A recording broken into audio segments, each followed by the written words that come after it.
A green wave has rolled into South Huntington.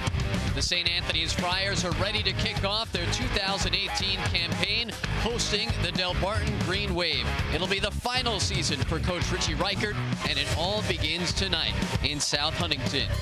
Cy Donnelly Field, it's News 12 Varsity as we kick off our 2018 football coverage with Delbarton hitting the road to Long Island to take on the Friars of St. Anthony's. Well, hi again, everyone. Welcome to our coverage, our 2018 football coverage here on News 12 Varsity. Welcome to Cy Donnelly Field in South Huntington. Matt Shortis along with David Resnick. And David, Delbarton and St. Anthony's, it's become more of a football rivalry over the last couple of years, and that continues tonight. It absolutely has, and for the sixth time in the last decade, St. Anthony's and Delbarton, a rivalry that really started in the spring and lacrosse, face each other on the gridiron in the fall. It's a couple of schools that are very similar. They respect each other. And although St. Anthony's has the decided edge in this series, it's been very competitive. Delbarton had a game in week 0, as New Jersey calls it. They lost last week. It was what you would expect out of a first game of a season. There were 10 offensive penalties. They start a sophomore at quarterback. He's very talented. Cole Freeman with a game under his belt. They expect bigger things from him tonight. It was a rough start, but there's optimism for Delbarton because of their sophomore gunslinger. Cole Freeman played a little bit last year as a freshman on the varsity. It was a summertime battle in which the sophomore emerged. Threw 30 times in week 0 in the loss. Expect him to be more comfortable against St. Anthony's this evening. His counterpart for St. Anthony's on the other side, Greg Campisi, as a sophomore a couple seasons ago, he was sort of thrust into the action. Now he's the grizzled old veteran, and with an inexperienced offensive line for St. Anthony's, a lot falls on his shoulders. Can you believe it? Greg Campisi still in high school, his third year as the starting quarterback for St. Anthony's, ready to make his 17th start of his career, 14-2 in the previous 16. Watch out for his feet. He's more athletic than you think. He beat the Green Wave last year with his athletic ability and his running ability in the open field. Well, it's Friday night under the lights, and they are ready to go here at St. Anthony's. It's the Friars, and it's the Green Wave of Delbarton, and it's all coming up next on News 12 Varsity.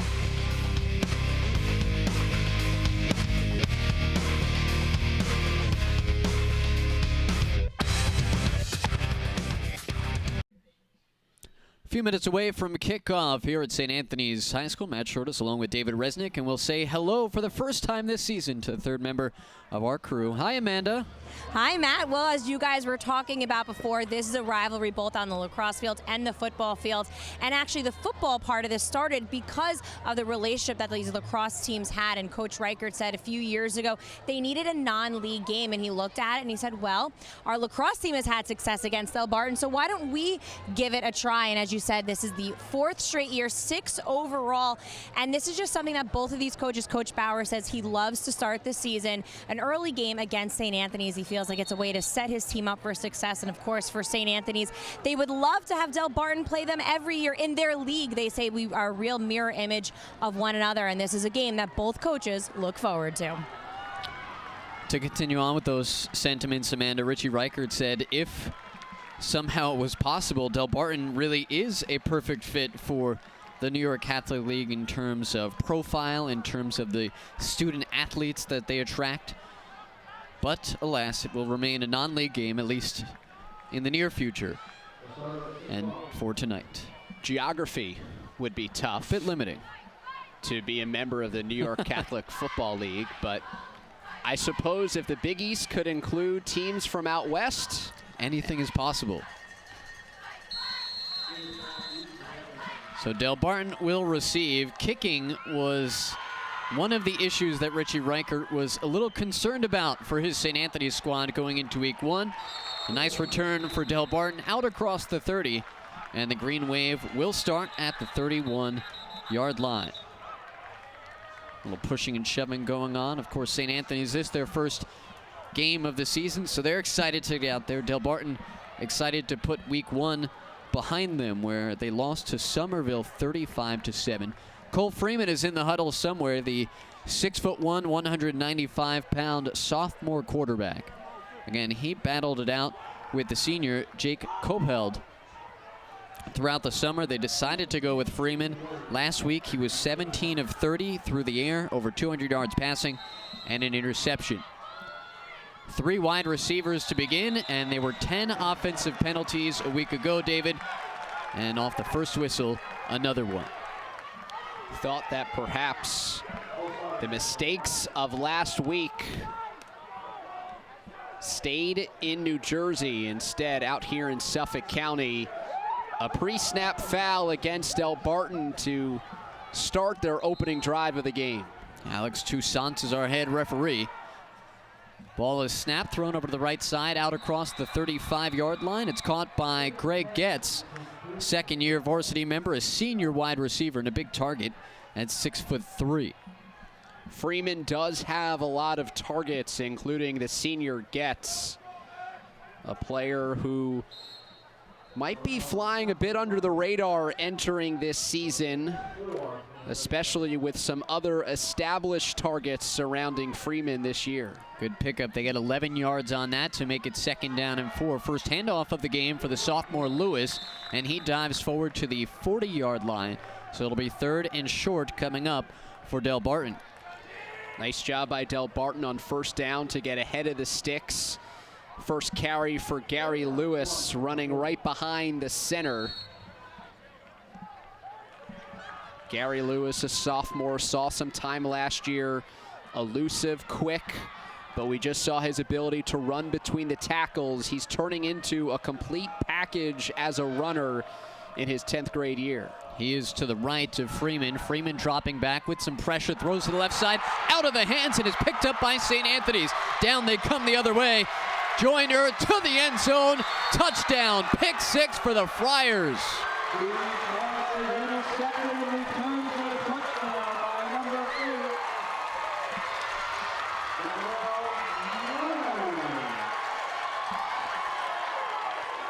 The 6'2" senior was in the right spot at the right time. And after he made sure he had it in his hands, it was all daylight from there. Great way for St. Anthony's to start week 1 of 2018. The strong side linebacker, Jamel Joyner, in the right place off the deflection. Daylight ahead as he took it all the way to the house. On for the point after is Silvio Lasardo. And Lasardo's kick is no good. As I mentioned moments ago, special teams is an area of concern for St. Anthony's. So they said they'd give it a try and they might go for 2 after that. Here's another look, David. That's probably good for first down yardage. Freeman, a bit of a gunslinger, perhaps just a bit too hard on that pass attempt. Maybe the easiest INT for Joyner, and he's untouched. The celebration started inside the 10, but he probably could have started it near where he caught it at the 47-yard line. A new member of that linebacking core for Richie Reichert. And perhaps he'll get another look nearly in real time at the impressive play and run back that he made. Went through the hands of Michael Jermalowicz. I think if you asked him, he would probably say that was good enough for a first down, just went right through his hands. So St. Anthony's will kick it off and Delbarton will get it back. That was a quick score, about a minute and 28 into the first quarter.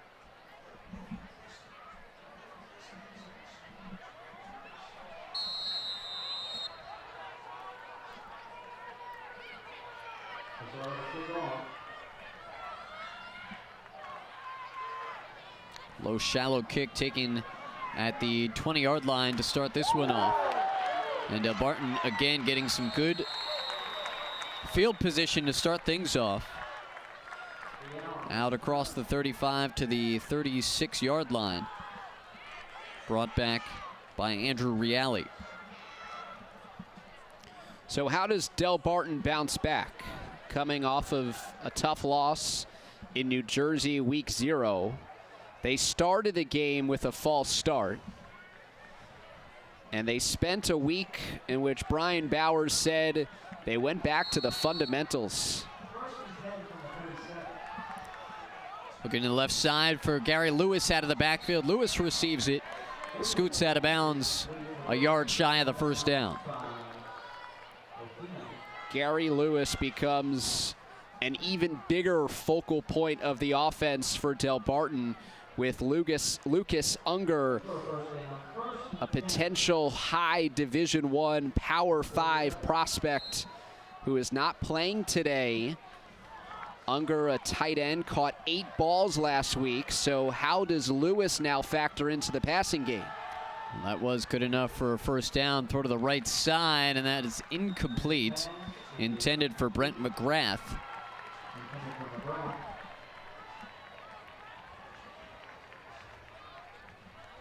I guess it is complete. I thought I saw guys waving it off. So instead, Brent McGrath does make the reception as we have another look here. Got the arm underneath it. So 2nd and short at 2nd and 3. 2 receivers to the near side. A handoff to Lewis. Nowhere to go. He's dropped in the backfield.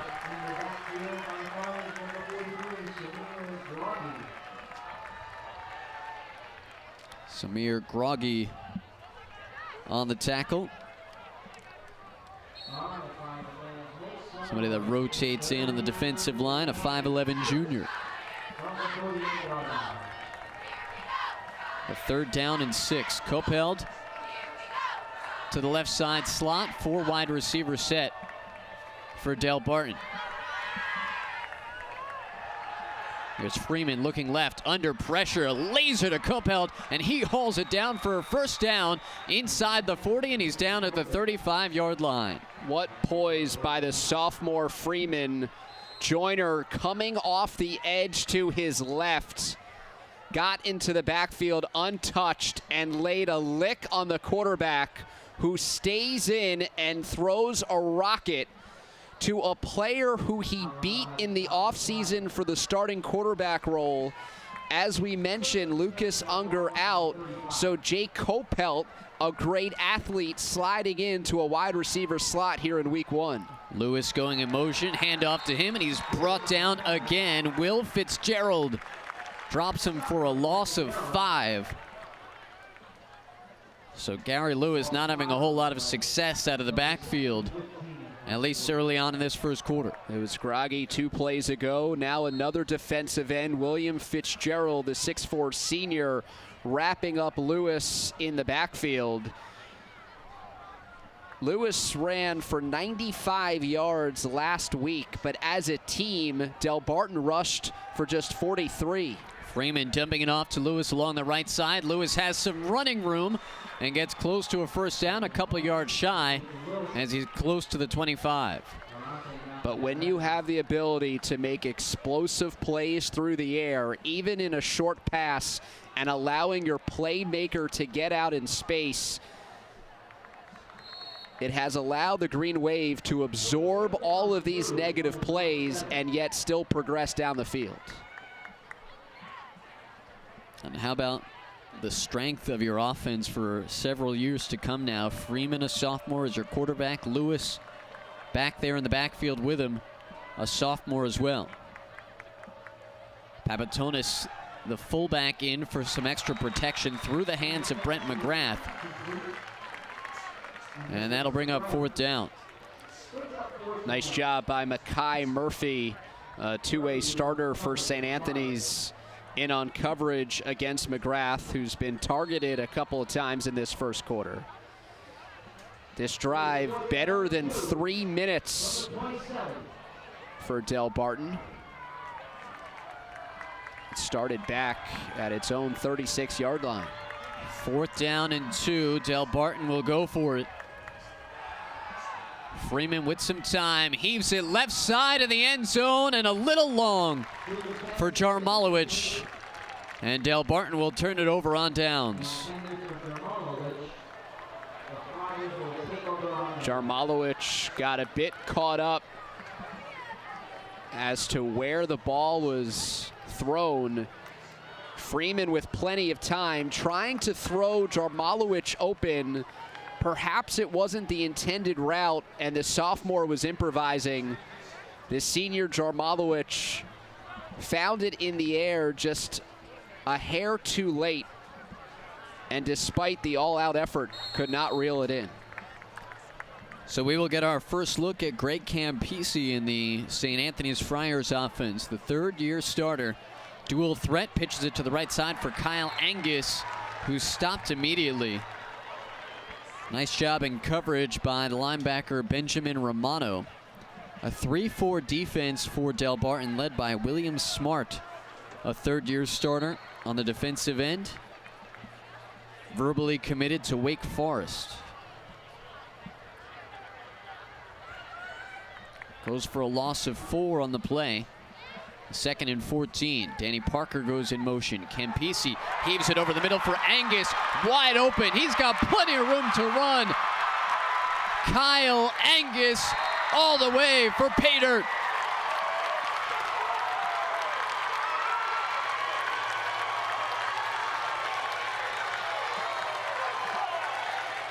'76-yard catch and run for Kyle Angus. And a quick strike score for St. Anthony's. Big plays. That's been the key for St. Anthony's in this first quarter, between the Joyner pick 6 from near midfield and this pop pass for Campisi on 2nd down after losing yardage on 1st. This is in line with what Coach Reichert told us, that they'd go for an extra point in their first attempt. And if it didn't go well, we'd see a lot more of Greg Campisi and the offense going for 2 from here on out. Well, Delbarton did not have that scouting report, so they want to talk it over. Another look at the touchdown. Just the blazing speed of Kyle Angus. He played more of a slot position last year, so you know what type of hands he has. Moving to a running back spot, but Rich Reichert felt that there would be matchups for Angus, especially if they could scheme him against a linebacker. Well, on that particular play, he was schemed against open space, perfectly executed for the Friars to take a 2-touchdown lead. One of the things that Rich Reichert liked about the senior running back in preseason through their couple of scrimmages, one against Erasmus, was his ability to pass protect. With the brand new offensive line, that's been very important. He slipped out there. Here's Campisi trying to look towards the end zone, and a flag coming down as Danny Parker got shoved from behind. So the officials will talk this over, but it looks like pass interference is the call. Good sign for St. Anthony's to see a lot of Daniel Parker on this first drive, returning to the field from a thumb injury. And there was a question as to how much and when Parker would play, but he's been a factor early on offensively for the Friars.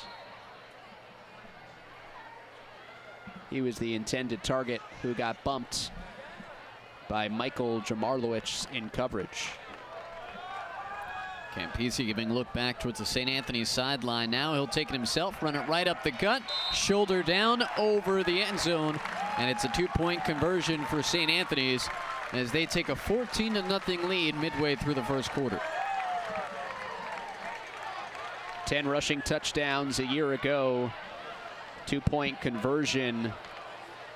Bit closer on the attempt after the pass interference by Delbarton. And even out of the shotgun snap, too easy for Campisi, who we haven't seen it yet, but both coaches talking a lot about Campisi's athletic ability. On that last drive, he beat Delbarton with his smarts and quick release on the outlet pass to Angus.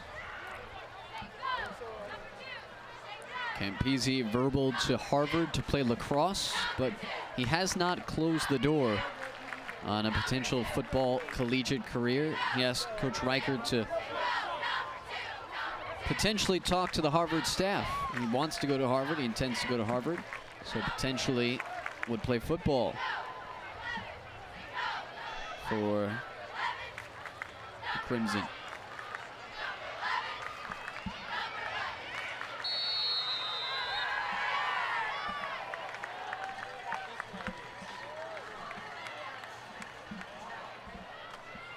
Low squib kick picked up by Reale. And the starting field position for Delbarton has gotten progressively better. This one will start on their own 40 midway through the first. St. Anthony's remembers a couple of years ago, back in 2016, losing 21-20. Their only home loss in this series to Delbarton, in which special teams played a very negative factor in that outcome for the Friars. And so as the team works through some early season question marks in special teams, they're going to make sure that unit is very vanilla today. Freeman will keep it himself. Nowhere to go as he tries to run up the middle. Well, one of the reasons Rich Reichert said their special teams has struggled a little bit, they didn't have a punter they felt strong with on the roster early on. They've had a lot of heat advisories this first week of school, so they've not really been able to practice outside, which has limited their special teams. Second down and 10. Freeman with some time throws to the right side, diving grab, and incomplete. On the far side, they were looking for Brent McGrath. And Rich Reichert in his 32nd season lamenting some of the newer trends, not allowed to practice special teams in scrimmage. Everybody fair catches. Doesn't he just have the look of an old school guy? Flag down.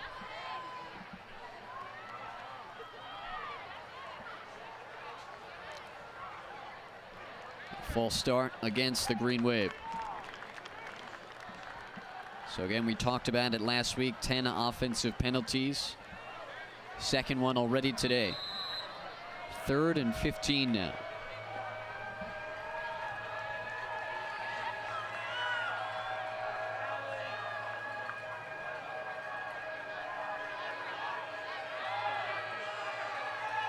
As Freeman looking left, short route. Finds Jarmalowicz and gets maybe 4 yards of that back. Really nice open field tackle by Makai Murphy. The lone significant two-way player for St. Anthony's. Just the sure tackle there, as we talked about earlier, how the cornerbacks for St. Anthony's play on the island quite a bit. They're having a clock issue here. We have it at 5:26. And it's 7:48 showing on the scoreboard clock. The officials, I believe, do keep the time on the field as well. So they are troubleshooting up here in the booth.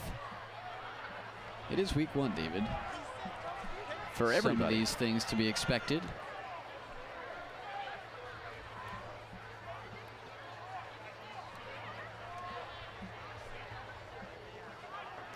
But a good job by the officiating crew to identify that right away.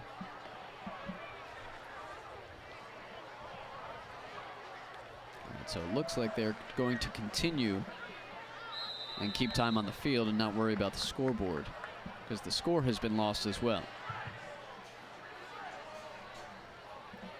So it is 4th down. Kyle Angus back to receive for St. Anthony's, and they're going to try and keep it away from him. Pardon me, that's Makai Murphy. Murphy fields it at the 18, drifts through a couple of tacklers, fights his way close to the 25-yard line, and that's where St. Anthony's will take over. So our time on the scoreboard down at the bottom of your screen is unofficial at the moment. But that's about as close as we can get as they try and work the scoreboard out. The officials, again, are keeping that down on the field. So 2 touchdowns so far for St. Anthony's, 1 defensive, 1 offensive. And it took just a couple of plays on their last possession for a 76-yard touchdown catch and run for Kyle Angus. And we'll see what St. Anthony's comes out with on this drive. Now, last season, to begin the year, they were a bit of road warriors. They had 5 of their first 6 games on the road, I believe. Season that finished in the AA championship game.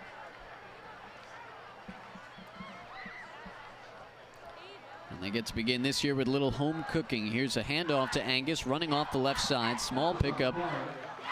And Delbarton trying to say that the ball came out. And it did. Delbarton's got it.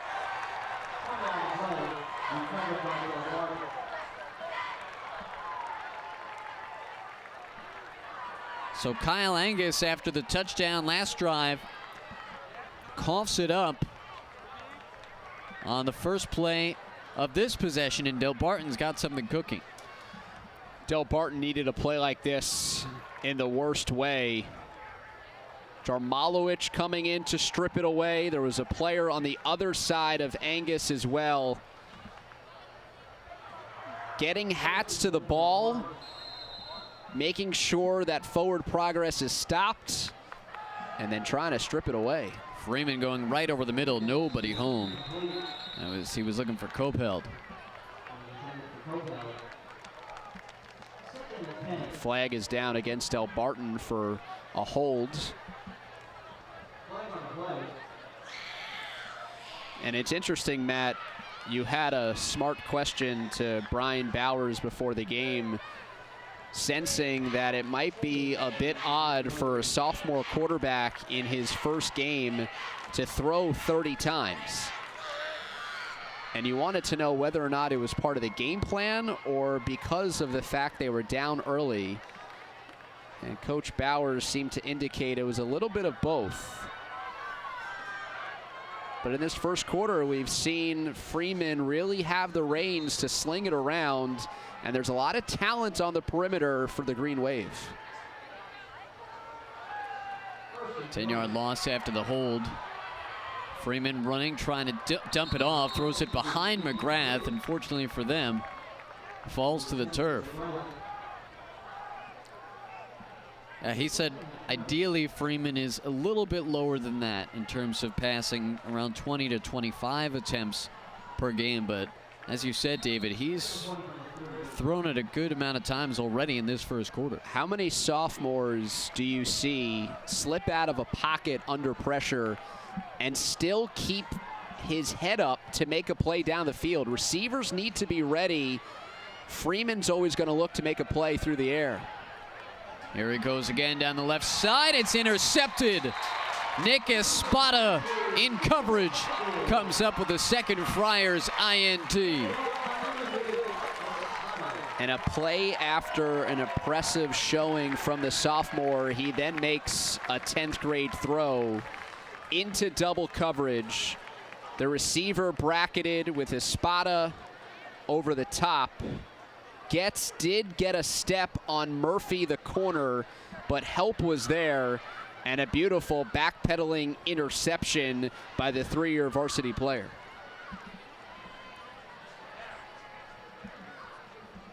So first game of the season for St. Anthony's, second for Delbarton, and showing a little bit. 4:40 left in the first quarter, and we've had 3 total turnovers already. St. Anthony's takes over on their own 8-yard line. Play action zipped over the middle for Daniel Parker, and Parker's got it. Tripped up at the 25-yard line. Pickup of 17 for St. Anthony's. Good tackle by Joe Kearns, making sure that it wasn't another big play for the Friars. 3 receivers to the near side. Campisi will keep it on an option. has nowhere to go. Tackled by Redlinger and Smart, combining for the stop.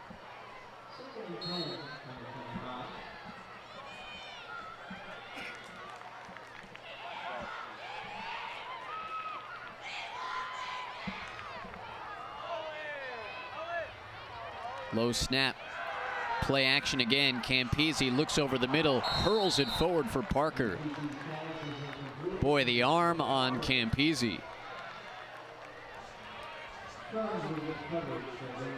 I'd also say, David, Daniel Parker, for just getting cleared to play yesterday, is getting an awful lot of reps at his wide receiver spot. It's a comfortable target for Greg Campese. Parker, somebody who was a member of last year's AAA finalist. Comes to the right side for Randall. First reception of the day for Randall. Follows a blocker and is a yard short of the first down. A lot of playmakers out on the perimeter for St. Anthony's when you're looking at Angus and Parker and Murphy, and Randall able to move in traffic as he just did. It's an aggressive defensive line for Delbarton. A lot of screen passes to try to take advantage. 4th and 1. Campese goes to the hard count, tries to draw Delbarton offside. Now he changes things up, keeps it himself. Campese dives forward, has enough for a first down, and the Friars keep the chains moving. That's all about trusting your senior quarterback who's made 17 starts. Trusting that he'll pick up that yard, that the second effort will be there, that he'll do everything possible in front of the home fans to move the chains.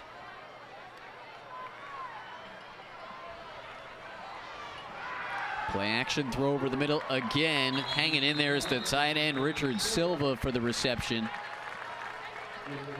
Right on the precipice of a first down. Sort of a hybrid slot slash tight end.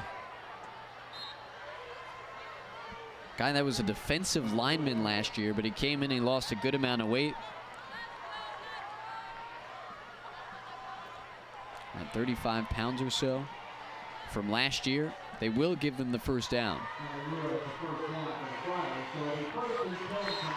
So again, scoreboard is not functioning properly at the moment. So the time that we have on our score bug is unofficial. Campese on the pump fake has plenty of room around Randall, but overthrows him. Randall, I don't think, had a defender within 6 or 7 yards of him.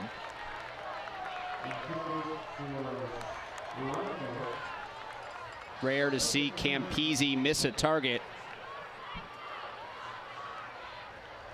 Gregory Randall, strong route runner. You saw the Jets. And perhaps Greg Campese had all that time because of a hold against the offensive line.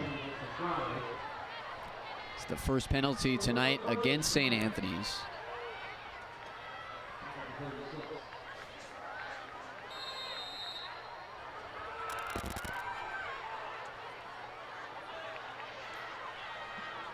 So that will back them up to the 35, 36-yard line. And make it first down and 20.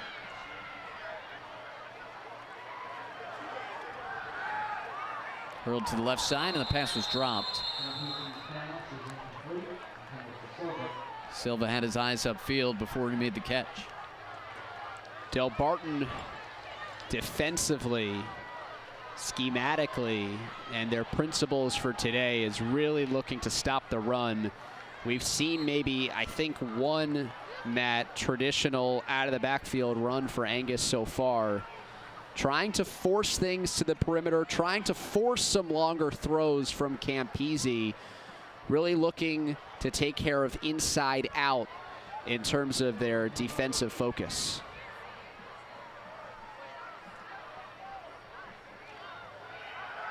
Play action for Campese. He steps up out of a tackle, rolling to his right, looking down the right sideline, underthrows his intended target as he was looking for Jaden Jemigan. Well done to avoid a sack, as he had William Smart and his fingertips right around his waist.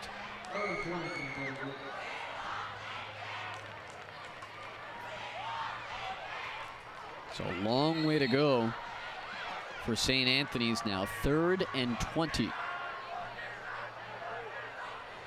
After the holding penalty earlier in the drive. This is when Campese could improvise, be a threat with his feet. As Campese looking for some room and dumps it to the sideline. So 3 and out following the holding call, as Richie Reichert looks on. Pass defense by Andrew Reale, cornerback for Delbarton. Not giving Randall any room. They converted on 4th and 1, but 4th and 20, different animal. So Jake Messina on to punt. A couple weeks ago, he was a track athlete. He's learned to punt over the last few weeks and got off a pretty good one for his first career punt in a game. Fair catch by Delbarton, and the Green Wave take over with less than 2 minutes to play in the first. That might be,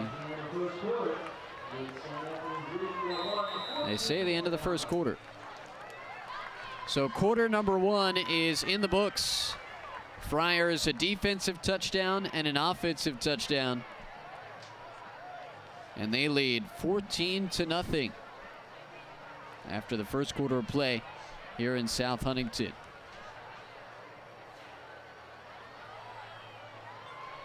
We'll be back. Plenty more to come as the Friars on top at home on Friday night.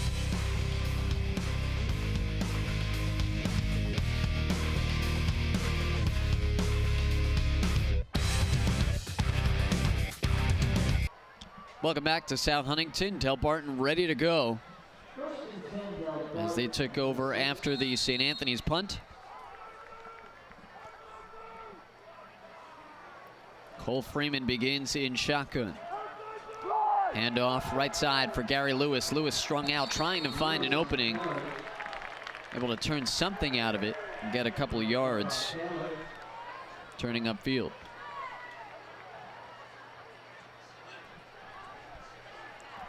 I'd say Gary Lewis as a sophomore tailback, he's impressive. He's multifaceted. He's got the ability to catch the ball out of the backfield. He's got really good speed. Lots to like about number 3 in white. Agreed, especially here on the 2nd down after running out of the backfield, lined up as a slot receiver. Freeman hangs in there, wings it to the left side for McGrath, who's over midfield. First down for Delbarton.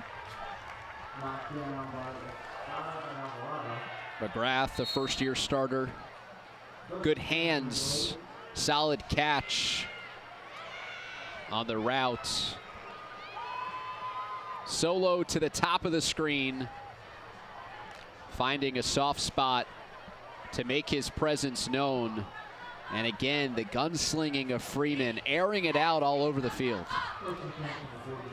Pamantanis in at the fullback, and he has his first carry of the game.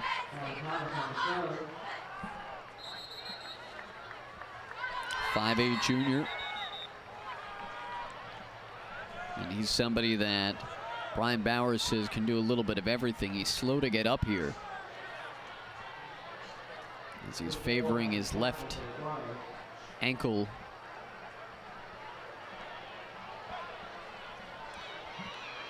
Not that it's hot tonight, but throughout the week it has been hot.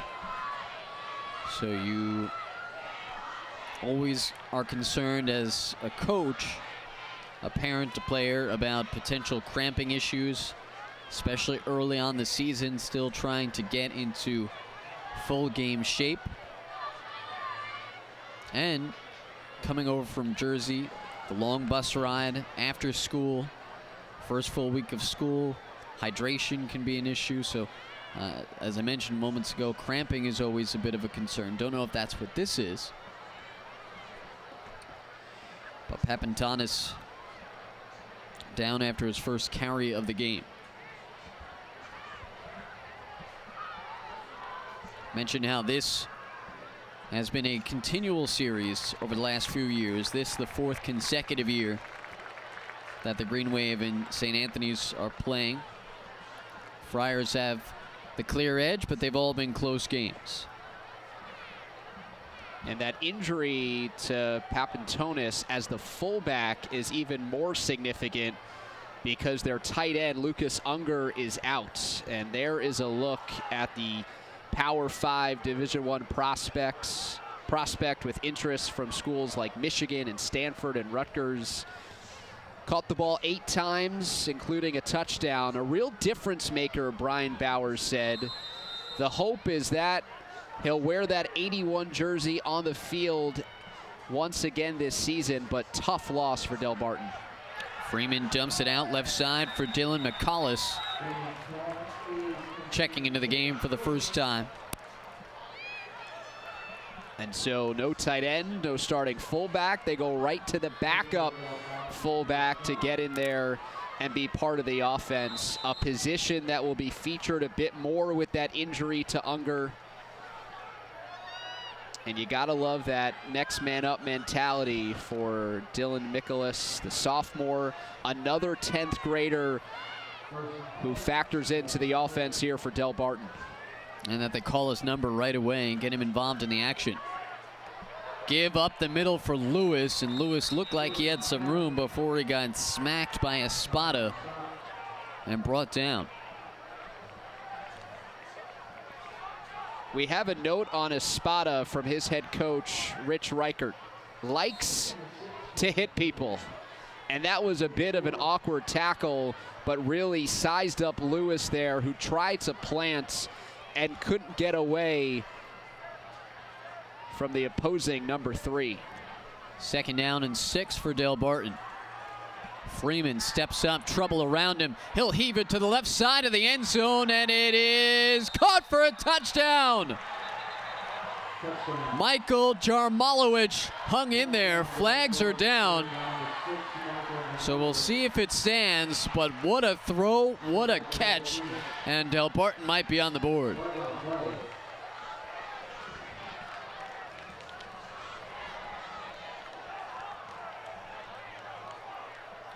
David, you start with the ability for Freeman to hang in there in the pocket while guys are falling to the ground around him.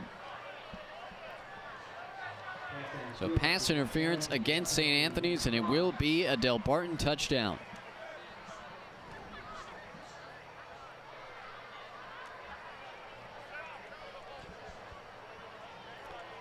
Jake Copheld is on for the point after.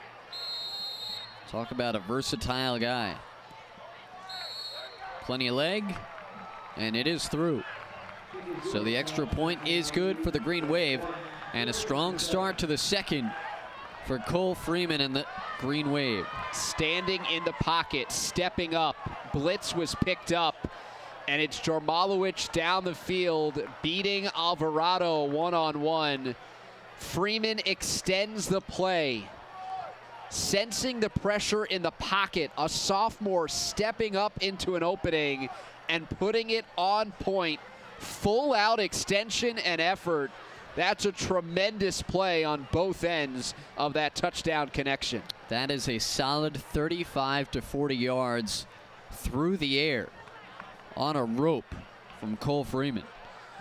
We mentioned earlier when we saw Freeman step out of the pocket, keeping his head up, wanting to make a play with his arm instead of scrambling for a couple of yards. That time stepping up away from the pressure and once again keeping his eyes down the field. And great job by Jarmalowicz to just continue the route, get to the spot. Capping off a 6-play drive that started back at the 37-yard line. Some momentum for this Delbarton offense. A lot of interesting playmakers. Can they protect Freeman? That's going to be, I think, an interesting storyline, Matt, because when he's had time, or at least the ability to step up away from pressure, he's got the arm and the wherewithal to make plays down the field. And when you look at the receivers around him, as there might have been a penalty tacked on to the end of that for St. Anthony's, as Delbarton was kicking from the 50-yard line. So it'll be a touchback. You look at Jarmalowicz, 6'2". Getz, 6'3". McGrath, 6'1". So all good-sized targets for Cole Freeman to find around the field.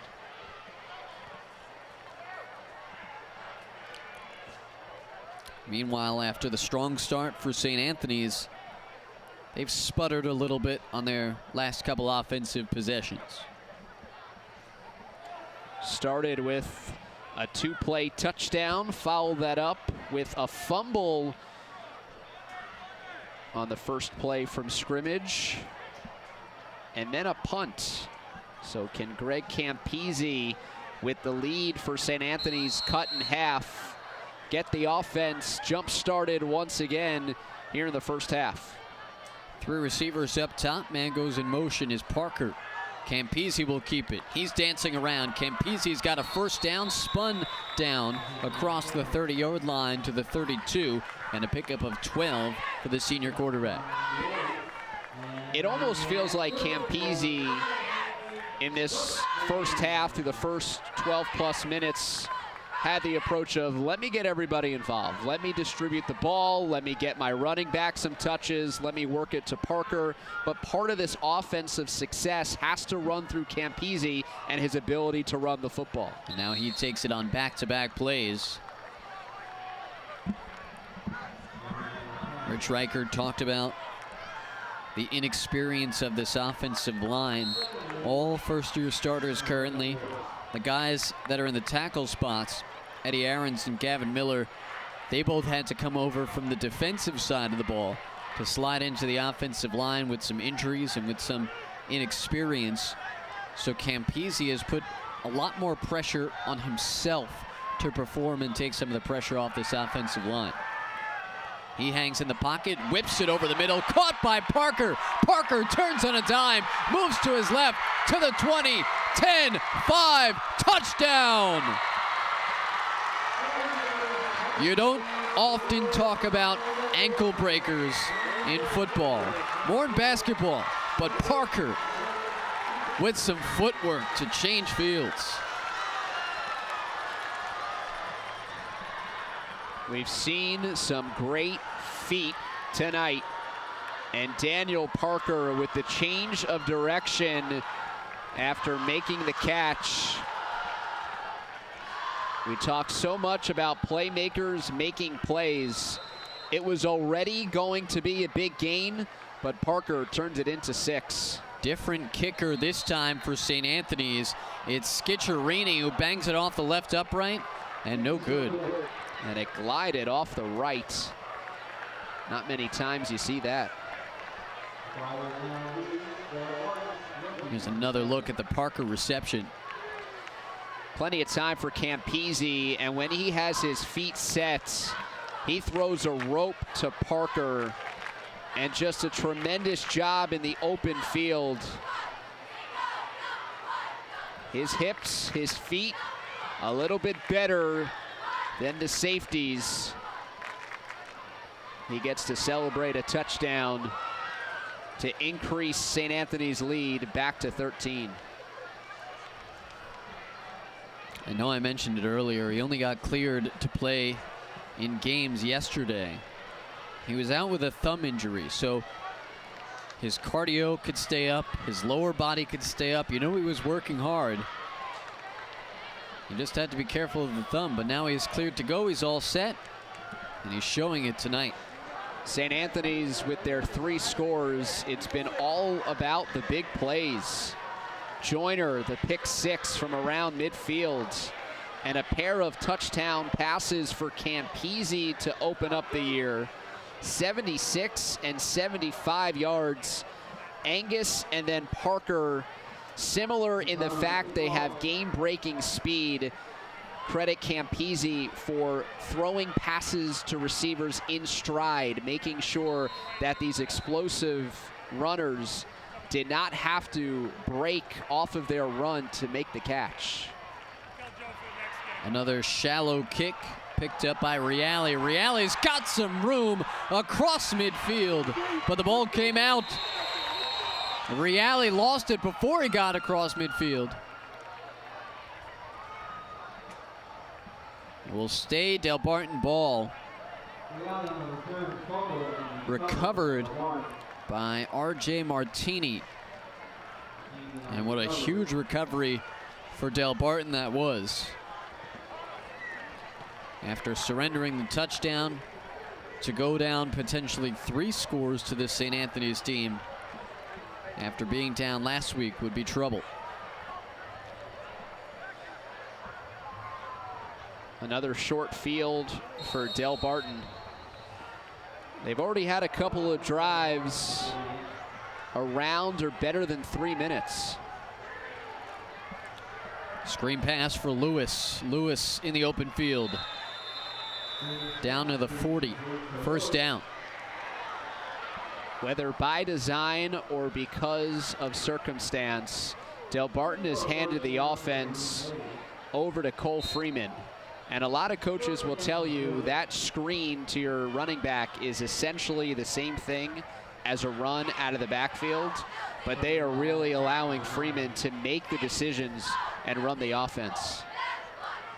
Hand off to Lewis this time. Lewis cutting back to his left, and another big chunk of yardage for Gary Lewis. Make it Dillon Nicholas as Nicholas picks up 8. So we haven't seen Papantonis return, I don't believe, the starting fullback. This is Dillon Nicholas, the sophomore backup, who has now seen a bit more time out of the backfield. Between the tackle bruiser, breaks 1 tackle near the line of scrimmage, and then runs over the senior joiner for a couple of extra yards. It's 2018, and there's a fullback on the field. It had been Papantonis. It's Nicholas now as he comes in to block. Right side pass for Jarmalowicz. Jarmalowicz turns at the sideline. Maybe got another yard after that. First down as the chains move again for Delbarton. Screen, run up the middle, pass to the perimeter. A lot of great offensive diversity for Delbarton right now. And it really seems like, Matt, that they have the entire field to choose from in terms of how they want to try to march down the field. There is a bit of confidence from the way this offense is playing right now. Freeman looking to the left side, has Lewis in the middle. Short reception. Maybe got a yard on that. It wasn't a huge positive play as Costanzo makes the tackle, but we saw earlier a couple of passes from Freeman that didn't have touch. One, in fact, that was thrown so hard and a little bit behind Jarmalowicz, and it went the other way for 6. That screen pass, he lofted it over the defensive line to drop it into Lewis. We're already seeing his ability to understand the type of velocity he needs to put on passes. Lewis in motion. It's Freeman who takes it on the ground. The St. Anthony's defense converges quickly. And Freeman got a yard or 2. Christian Taylor and company in on the stop. Impressive looking kid, 6'1", 195. That's the vitals for Cole Freeman. Christian Taylor stands at a similar build, but the sophomore making his 2nd career start after winning the job in the summer, looking more comfortable as we creep closer to halftime. Little confusion from the Delbarton side. Freeman able to get it off in time. He looks through the middle and kind of chunks it down towards the ground. Did not see what he liked.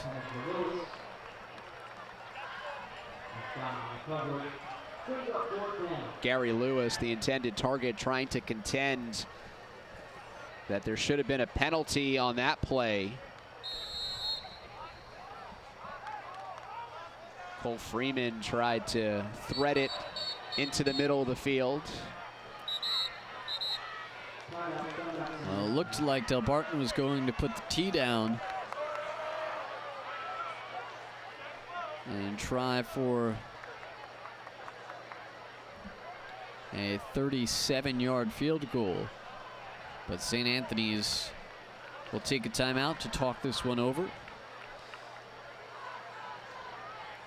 You mentioned right at the start, final season kicking off for Rich Reichert. 32nd year as head coach. 38 years overall.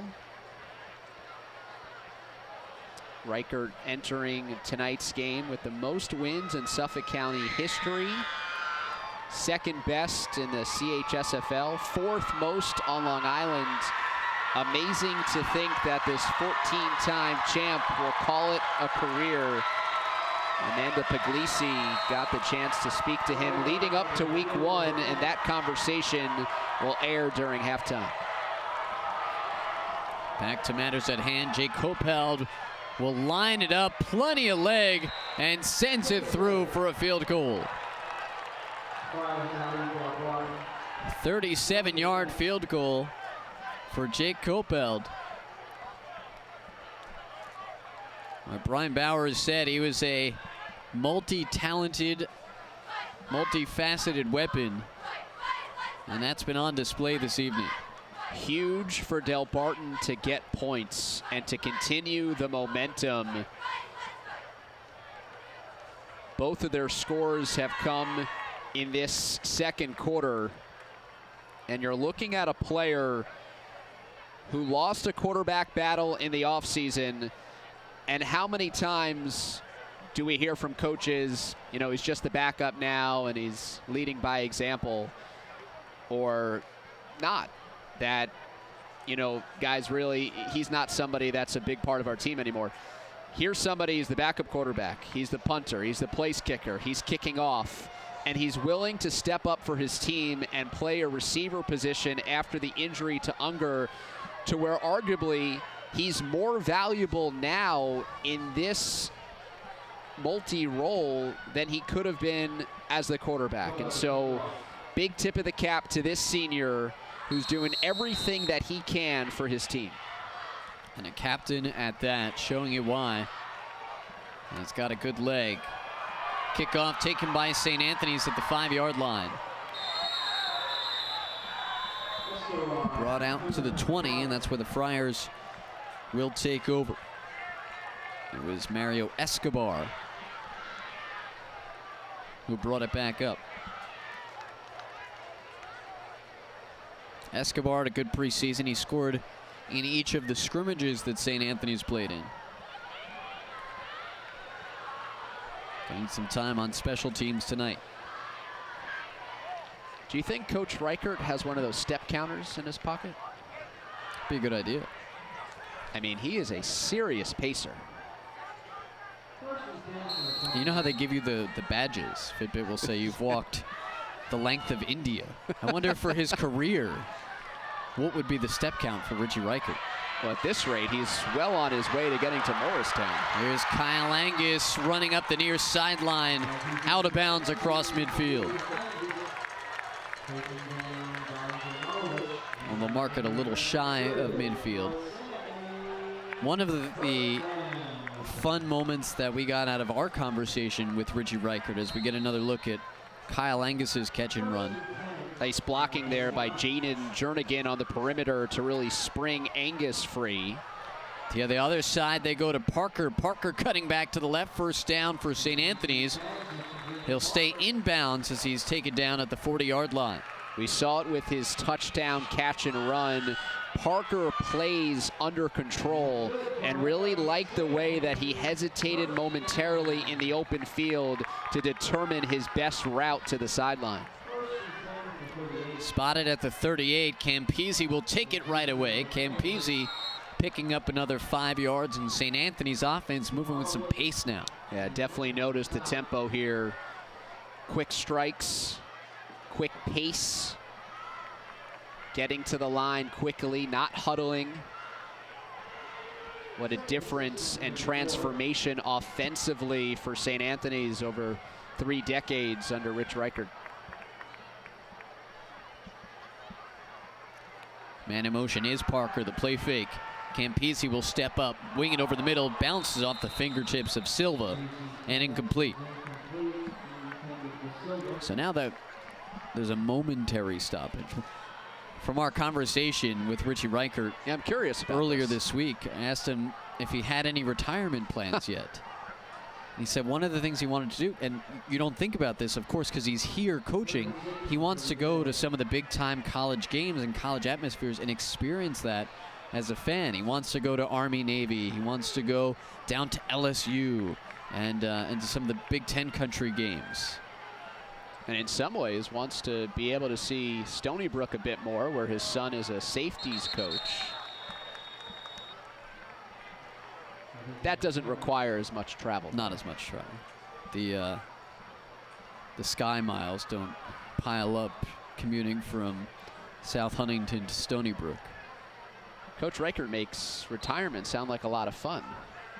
Sounds like a good fall of 2019.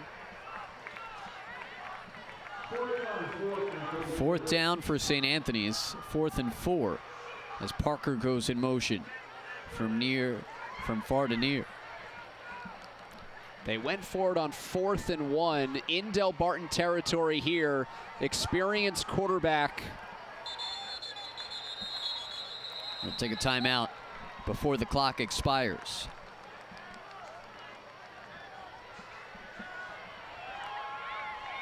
Well, last year, not quite last year, earlier this calendar year, last sports season, you know, we talked to Scott Craig, who was hanging it up after a long time as West Islip's lacrosse head coach, getting some of his retirement plans. And, you know, I think one of the things that we can appreciate talking to these guys that have had these long, illustrious careers is they still, as they enter their last years of coaching, they still really enjoy what they're doing. These aren't guys that are just hanging around because it's what they've always done. I mean, you could see the emotion, the intensity, the passion that they talk to their student athletes with, that they coach with, that they pay attention with on the sideline. You mentioned Matt, West Islip. Well, that's the alma mater of Brian Bowers, head coach of Delbarton. Suffolk County kid, remembers scrimmaging St. Anthony's during the football preseason. Said he has a lot of family watching this game. Short drive for the former Suffolk County kid. Back to the field, Campisi trying to lead a 4th down conversion. Throws to the left side. Good adjustment. Tremendous grab by Jaden Jemigan. But they will say it hit off the turf, and it is incomplete.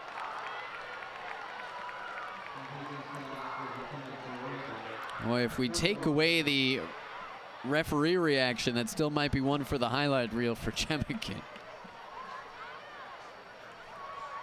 As Campisi did well to extend it, Jemigan almost made a great adjustment. Interesting to see them going for it on 4th and 4 out of the timeout. Attempted with his hands and just might not have had enough control when the ball hit the turf, even though it was close to possession all the way through. Interesting sequence here for St. Anthony's. You're up by 10. You've turned it over on downs. You get the ball to start the second half. Does Delbarton get some more momentum here and continue their scoring spree, or do they give it right back?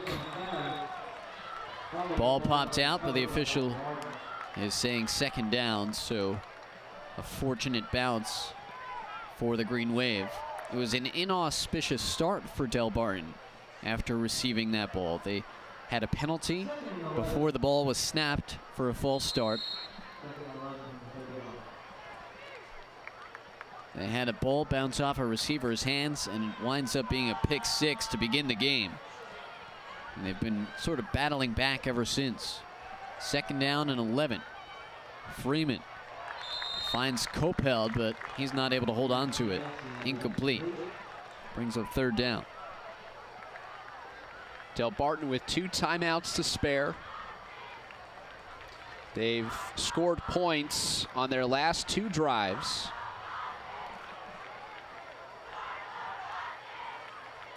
They've done well in this 2nd quarter, taking advantage of solid field position. And the Green Wave will spread it out on 3rd and 10. Siren is winding up in the St. Anthony's stands as they want a defensive stop here.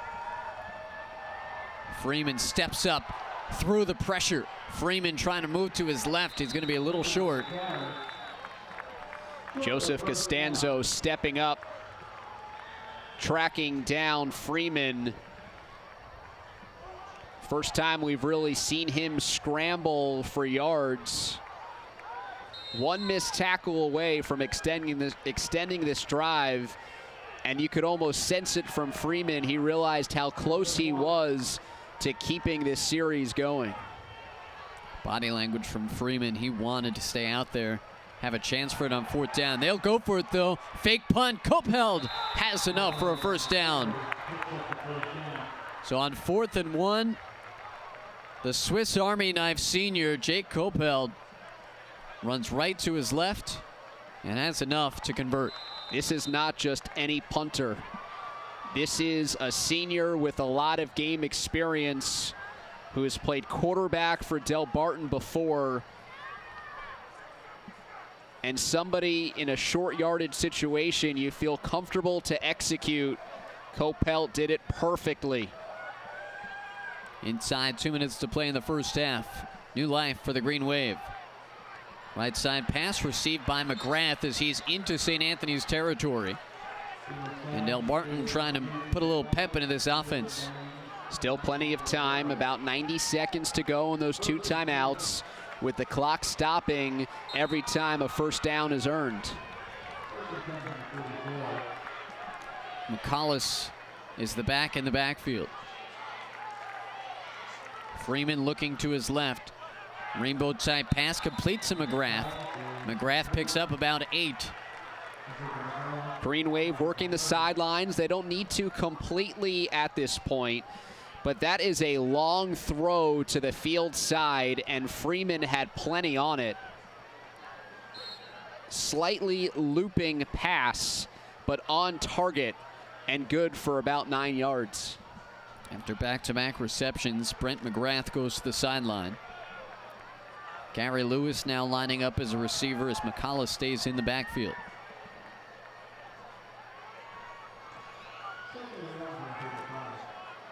There's Freeman in some trouble. Freeman stepping up. Lost the ball, but he was down already.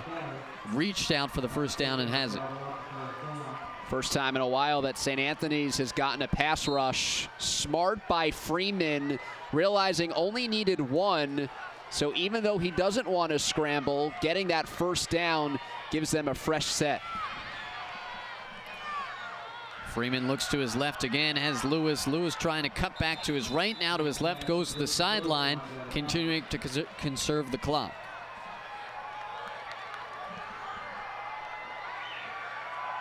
Delbarton lost 35-7 to Somerville last week, a defending sectional champ. A humbling home loss for the Green Wave, operating like a different team here in week 2, even without their best offensive player in Lucas Unger. 2nd down and 4. Trip receiver is to the near side. Freeman battled for it as it was a 50-50 ball, but it goes to the turf. Well defended by Jamel Joyner. Nearly had his 2nd interception as he jostled with Michael Jarmalowicz. Bit coincidental that exchange led to Joyner's pick 6. as Jarmalowicz had a pass in the first quarter glance off of his fingertips, and it went the other way for a touchdown. McGrath and Jarmalowicz are to the right side, but he's got the safety net in Lewis to the left. And on 3rd and 4, Freeman finds Lewis for a pickup of 8 and another Delbarton first down. Not only does the drive continue, but we are in Jake Coppell field goal range. Already has a 37-yarder to his name.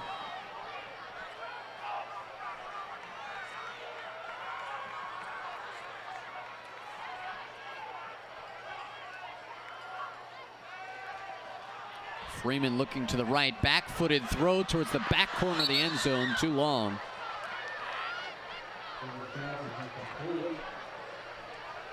I think Brian Bowers was holding his breath a little bit as that one left his quarterback's hands. Incompletion stops the clock, allows Freeman to regroup. Bit more time for Delbarton as they line up with under a half minute to go. They trailed 14-0 entering this quarter. They've outscored St. Anthony's 10-6 in the second. Low snap, Freeman's gonna fall on top of it. And a timeout taken by Delbarton. Well, last week we talked about it, the fundamental miscues that the Green Wave suffered, 10 offensive penalties, but Brian Bowers playing it cool on the sideline, sort of smiling and laughing, telling his guys it's all right. Good job by Freeman to just protect possession. That miscue does push the Green Wave out of field goal territory, but they've got 3rd down to try to make it up with a timeout to spare. Well, this is game 1 of our 2018 football season coverage. Let's take a look at what we have coming up in the next couple weeks on News 12. Varsity of Jersey battle between South Brunswick and Piscataway next Friday night at 7 p.m. Then Saturday in Massapequa, always a good one when the Dalers and Chiefs get together. And a couple weeks we'll be right back here for a rematch of Stepinac and St. Anthony's to close out September. Friars started that championship game on a 14-0 spurt, and then Trill Williams for Stepinac took over. He's in Syracuse now, the AAA rematch in a couple weeks here in South Huntington. Delbarton needs to get to the 8 for a first down. They go short to Jarmalowicz. And it looks like Delbarton will use their last timeout. They didn't get the first down, but they did put a field goal back in play. It would be about a 39-yarder for Jake Coppell. And I believe as part of your description, you mentioned how much leg he had hitting from 37. That one definitely would have connected from 39. So if he gets off the same kick, he's with the same sort of power.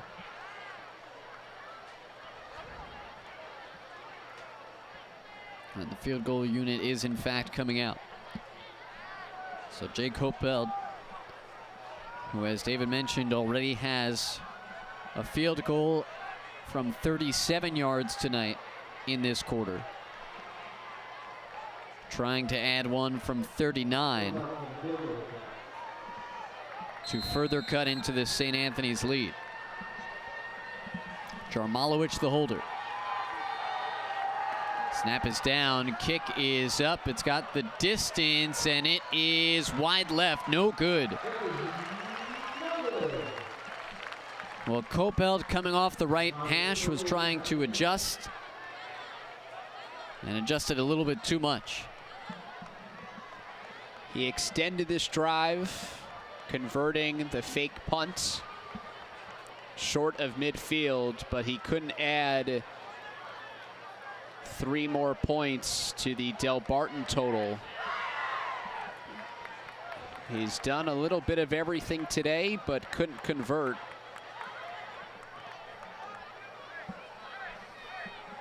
What a game so far for the senior, involved with all three facets of the game. And this long drive by Delbarton. They didn't come away with points, but they made sure that the Friars couldn't add to their first half lead. So Campisi takes a knee to close out the first half. It was a quick start for St. Anthony's. They took a 14-0 lead midway through the first quarter, and they led that by that score at the start of the second quarter. Delbarton's offense started to come alive as this second quarter progressed, and it's a 10-point St. Anthony's lead here at halftime. Well, Richie Reichert, he began his 32nd and final season as head coach at St. Anthony's tonight. Amanda Puglisi caught up with him earlier this week. We'll have that interview coming up for you in just a couple moments at halftime. And at halftime, it is St. Anthony's leading at home against the Delbarton Green Wave by a score of 20-10. Stay with us right here on News 12 Varsity. Well, right behind us, the St. Elizabeth Church has their festival going on. So Friday Night Football, a festival. If you're a high school student, you get a little of both. What's better than that? And right now, if you're a St. Anthony's student, you see your Friars on top 20-10 at halftime. We talked about it before the break. Richie Reichert beginning his 32nd and final season as head coach of the St. Anthony's Friars football team. He joined Amanda Puglisi earlier this week to talk about it. Amanda is down on the field, and she'll tell us a little more. Well, Matt, almost 4 decades Coach Reichert has been here at St. Anthony's. Of course, he's a graduate himself. So last week I stopped by, talked to him a little bit to see what emotions he's feeling. He says it hasn't sunk in, but here's him in his own words.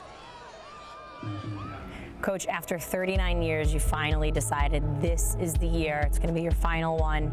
What emotions are you feeling right now? I don't know if it's really hit yet, but I'm just going to enjoy the season, enjoy the kids like I do every year. I always try to make it 1 year at a time, and that's always been kind of our motto.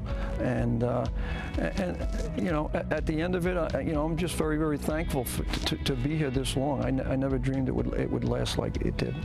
When you started at St. Anthony's, did you expect the kind of success that you guys would have when you look back? No, not in my wildest dreams, but it's been a great ride, and it's coming to an end after this season. What ultimately led to your decision and saying, yep, this is it, this is the year I'm going to hang up my cleats? Well, I had kind of talked about it with Coach Minucci, our AD, and he asked me if I could stay on for 1 more year so that he could get everything in order, with the AD, his AD duties, and so we figured that, this was the perfect time. He was the guy I always wanted to replace me, and I know he's going to do a great job. What memories are you going to take with you? I'm sure every year has had its challenges, but it's also had its triumphs. I think it's getting the calls back from our former players. I just got one yesterday that Tommy Dennis, our big offensive lineman, was named unanimous first captain at the University of Pennsylvania. And it's those kind of things. We have players at West Point and players playing pretty much all over the country, and they come back, and those are the memories that I cherish. Firemen, policemen, doctors, that's really what it's all about, really not the wins and losses. So there you have it, Coach Reichert. After this season, he will be retiring, and Coach Minucci, also the athletic director at St. Anthony's, he will be taking over. But there is still a lot of football left to be played in this season. It's only the first game, as we've talked about, and there's certainly a lot more football to be played in this game as well. St. Anthony's leads the visitors, Delbarton, 20-10 at halftime. Halftime festivities going on at Cy Donnelly Field, and they see the home team, the Friars, on top of Delbarton by a score of 20-10. Let's take a look at how we got there. Big plays on offense and defense for the Friars. Summarize really the first quarter for St. Anthony's as they got off to a terrific 14-0 start. Very early on, fortuitous bounce, and then Jamel Joyner taking care of the rest. Easy pick 6 for the home team. And they look to tack on with Kyle Angus, blazing speed, untouched, right up the middle of the field, 76 yards. Greg Campisi would pound it in for the 2-point conversion. It was a 14-0 start, less than midway through the first quarter, and then more big defensive plays. Nicholas Espada with the pick. But then Cole Freeman, the sophomore, making just his second start down the field to Michael Jarmalowicz for the touchdown. Yet St. Anthony's would answer right back, ensuing drive. Greg Campese, his second touchdown toss. That to Daniel Parker to make it 20-7. The final score, however, of that first half, Jake Coppelt nailed a field goal from 37 yards. Take a look at the drive summaries for St. Anthony's. 2 plays, 76 yards on that first drive, and a fumble, followed by 9 plays, 28 yards, and a punt for the Friars. 3 plays resulting in a 75-yard touchdown. Then they turned it over on downs on a near reception by Jaden Jemigan. That was not to be. Delbarton, again, the slow start. Interception, followed by a turnover on downs, followed by a 3-and-out to start this game. 3 plays and an interception, and then they started to get things going as the second quarter progressed. 34-yard touchdown reception by Jarmalowicz, followed up by the 27-yard field goal for Delbarton, and they almost had another one at the end of that first half, just missing a 39-yard field goal that would have cut it to a 7-point game. But instead, it's a 10-point game with St. Anthony's leading Delbarton at halftime, 20-10. Third quarter is coming up. Welcome back to St. Anthony's High School in South Huntington, Long Island. Matt Shortis and David Resnick and our whole crew, and we're so happy to be back with you and talking to all of you for another season of high school sports and high school football. And this the first week of the 2018 football season on Long Island, and we look forward to the rest of the season, and we'll take a look at the upcoming schedule that we'll have for you. Some of the games to look forward to on our airways on News 12 Varsity. South Brunswick and Piscataway a week from tonight. Friday night, Under the Lights at 7. Later on in September, Farmingdale and Massapequa. Always a good rivalry when those two get together. And then a couple weeks forth from here, back here at Cy Donnelly Field for a rematch of the Catholic League Championship game of last year between Archbishop Stepinac and St. Anthony's. And of course, you can tune in Wednesdays at 8 p.m. for highlights, interviews around the Tri-State on the Football Fix. It returns on News12Varsity.com.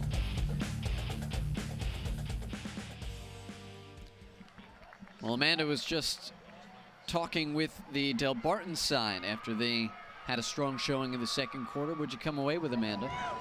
Well, Matt, when you talk about week 0 for Delbarton, Coach Bowers is going to tell you had a really slow start, and we were playing catch-up all game long. So when I asked him, is this a little bit of deja vu? He said, not really. You know, that pick 6 at St. Anthony started the game with, that was just them being in really good position. He felt that his team really bounced back really well. Freeman's been playing with a lot of poise, so he's happy with the way his team has been playing. He says despite the score, he feels like it's a pretty evenly played game. He told us before, it's all about fundamentals, and it's the same message for his team at halftime. Thanks, Amanda. It felt like a rocky start for Delbarton when penalties were the big takeaway from last week, and then you start the game with an offensive penalty. The interception in the pick 6 is a little easier to write off because it was a pretty good throw from Freeman to Jarmalowicz. Went right up, bounced off his hands, and for St. Anthony's, Joyner was in the right spot at the right time. But Delbarton started to look much more confident and much more fluid offensively as we moved into the second quarter. And this could be a closer game than it is right now. And they definitely did against a St. Anthony's team that remarkably started this game in a similar fashion to how their last game of 2017 started, with that 14-0 start in a game against Stepinac for the CHSAA AAA championship. Something that the Crusaders have won 3 out of the last 4 years, and the year in 2016 in which they didn't, they fell to Cardinal Hayes. And for St. Anthony's, a year last year where they go 9-1 leading up to that championship game. They were the #1 seed before losing to Stepinac for the second time last season. And 2017 for St. Anthony's was an opportunity for them to get back to the championship game for the first time since they won it all in 2013. And the league has really shifted from Long Island powers to New York City and Westchester in the AAA, and we're once again poised for something very similar, where St. Anthony's is 100% lurking, and more so. They've been the #1 seed the past couple years into the playoffs. Stepinac returns loaded. Iona Prep is certainly in the mix, and you can't count out Cardinal Hayes with their recent history. But that's for the future. And the idea that a lot of these teams can start with a non-league game to really test yourself against a quality opponent is a really great way to begin the year and set up the rest of the season. And we didn't notice anything of Greg Campese in that first half, but the athletic trainer is spending a lot of time on that right arm, near that right elbow, that right forearm there. But he's a gamer. Expect to see Greg Campese starting the second half, in which the Friars will begin after the intermission, receiving the second half kickoff.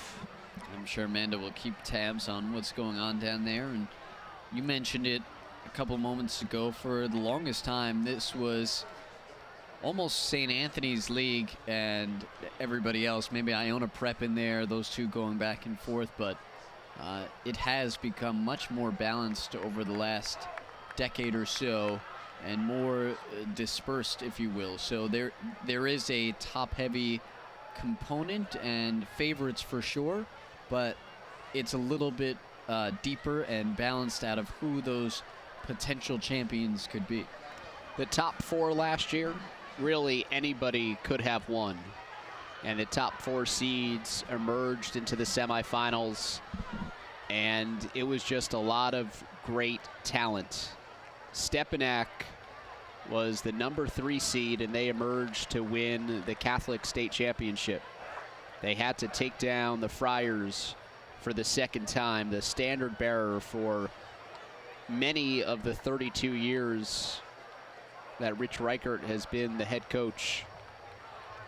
It's a great crowd to open up the 2018 season. A lot of great pageantry and tradition here at St. Anthony's.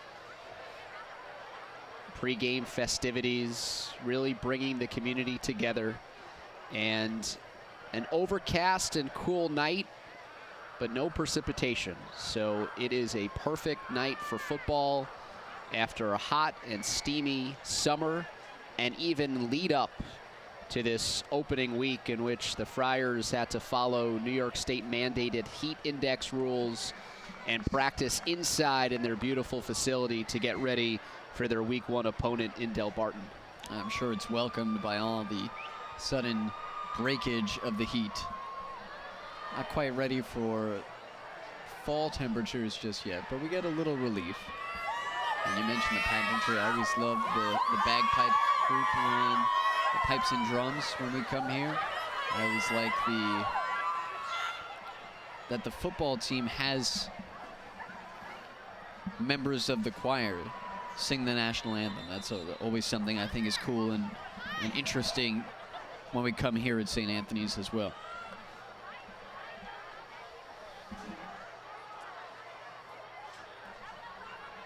So we are awaiting the Delbarton kickoff crew to come out onto the field. St. Anthony's is ready to go.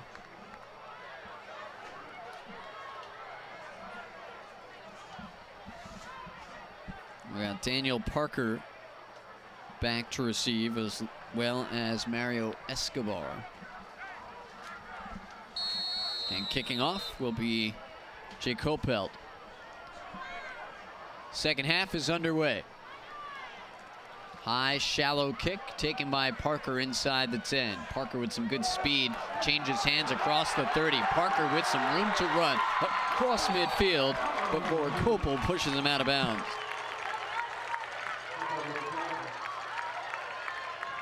Either Rich Reichert was playing coy or Daniel Parker has become a significant surprise in this game. Cleared just a couple of days ago for this game, and he's made a major impact, adding to his 75-yard catch and run touchdown from the first half. Big play in special teams, setting up great field position for St. Anthony's to open up this second half. Well, Rich Reichert did say he'd be a starting wide receiver had it not been for his thumb injury. He's getting starter minutes as it is. Campisi back out after getting worked on by the trainer at halftime. He keeps it after the option. Picks up 6 before he bounces off a tackler and down at the 34.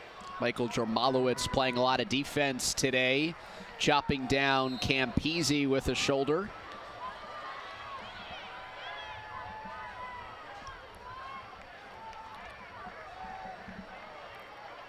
Second and short coming up. Hand off to Angus, left side run. And Angus looked like he had enough for a first down. I'll say, David, for all the concern about the inexperience of the offensive line, Campisi has had time to move, time to throw, and they've done quite an admirable job so far this evening. Speaking about this offensive line, those runs for Angus, really important. There hasn't been a lot of space between the tackles. Third down and 1. Campisi will feed it off to the right side for Randall. Randall has a step to get the first down before he's forced out of bounds close to the 20. You never want to question play call because you're not in the huddle. Second and short, Angus gets stuffed, so they have to go to the perimeter. And maybe not in this game it's going to play a factor, but that's something that this offensive line needs to think about, needs to consider moving forward. Can the play caller trust us in the trenches to move somebody off the ball?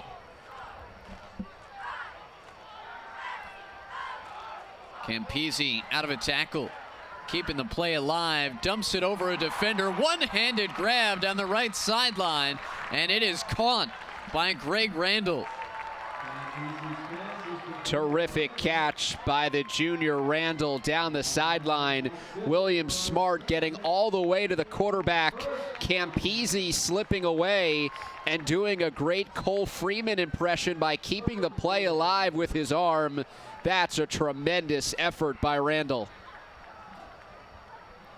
St. Anthony's is inside the red zone to start the third quarter. Campisi trying to rush it up the gut. He'll be a yard shy. William Smart, the Wake Forest verbal commit, crashing down from his defensive end spot to wrap up Campisi. Well, you know, after he missed on the sack, he wants to avenge himself and right things from a Delbarton standpoint. The stud on the defensive line for Delbarton. 3-year starter, two-way guy. Potential game wrecker for the Green Wave. Second and goal from the 2. The give to Angus. Angus trying to lower his way in. He's spun around and he's in the end zone. Jack Redlinger stopped him, and as he was trying to tackle him, he turned back, and that gave Angus enough forward progress to get to the end zone. Second score today for the newly minted starting running back for the Friars, as St. Anthony's will try their luck again in the PAT game. The point after is good. So first successful PAT, Silvio Luzardo knocked that one through. And St. Anthony's with their largest lead of the night at 17. Love the second effort. Chris Siegert in there as well for Delbarton to try to slow down the slithery Angus. 6'1", 190 Angus. Maybe looking a bit smaller hiding behind his offensive line, but a certain toughness to add to the quickness that he displayed all throughout his junior year and into the first half today. Canal Keene, the center, doing his best to get some extra yardage on that touchdown run. Had his helmet knocked off on the play.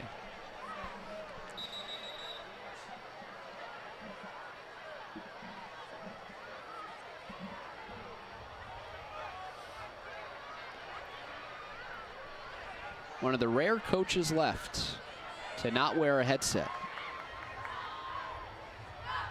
They were deployed by the coaching staff, as they have a couple up in the booth with us, relaying information down to the sideline. Coincidentally, another coach who doesn't wear a headset, Mike O'Donnell of Stepinac, Catholic League competitors. Crusaders will be here in 3 weeks. Good starting field position again for Delbarton. They'll be across the 40. And I believe the active coach who would be right behind Richie Reichert in terms of New York State and Long Island football victories, Buddy Krummenacher. I don't believe he wears a headset on the Farmingdale sidelines either, if memory serves. It's almost like we're targeting schools and teams that have this similarity all throughout September.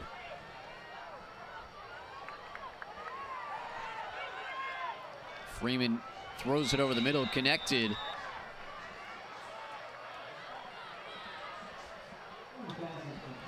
Well, earlier this game we saw the fullback for Delbarton, Dan Papatanis, go down. Amanda's got more on his status. And the Green Wave are going to have to play without their fullback the rest of the game. Coach Bowers told me they reevaluated him at halftime. It looks like he has a bruised shin on his left leg, so they're going to just sit him the rest of the game, guys. Early season, only week 2. You want to make sure he's good through the rest of the year. Back shoulder or back-footed pass by Freeman. Tough development there for Delbarton. They were already playing without their tight end, Lucas Unger, the fullback. And Papatonis was going to play a major factor in today's game plan. So Dillon Nicholas, we've seen a lot of him, 43 in white, play in the backfield, act as a primary rusher, but also line up as an H-back as well to help with blocking.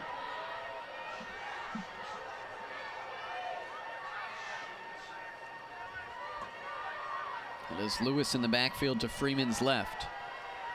Freeman rolls to his right, has a receiver, first down as it's caught right in the numbers by Jarmalowicz.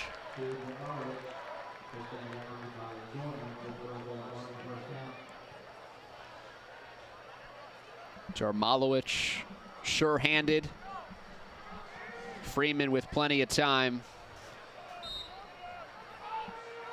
Just comes off of the route in front of the linebacker Joyner to present a target to his sophomore quarterback to continue to move the chains. One of the captains for Delbarton. Play fake, they go down the right sideline. And a lot of contact. A flag down in the backfield as they were looking for Jack Coffey. First time his number has been called tonight. 6'4", 170-pound senior. We'll see what the flag is for.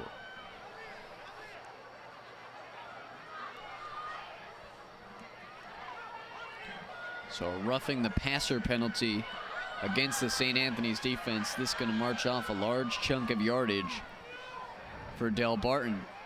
And then we'll get a fresh set of downs to the 26-yard line.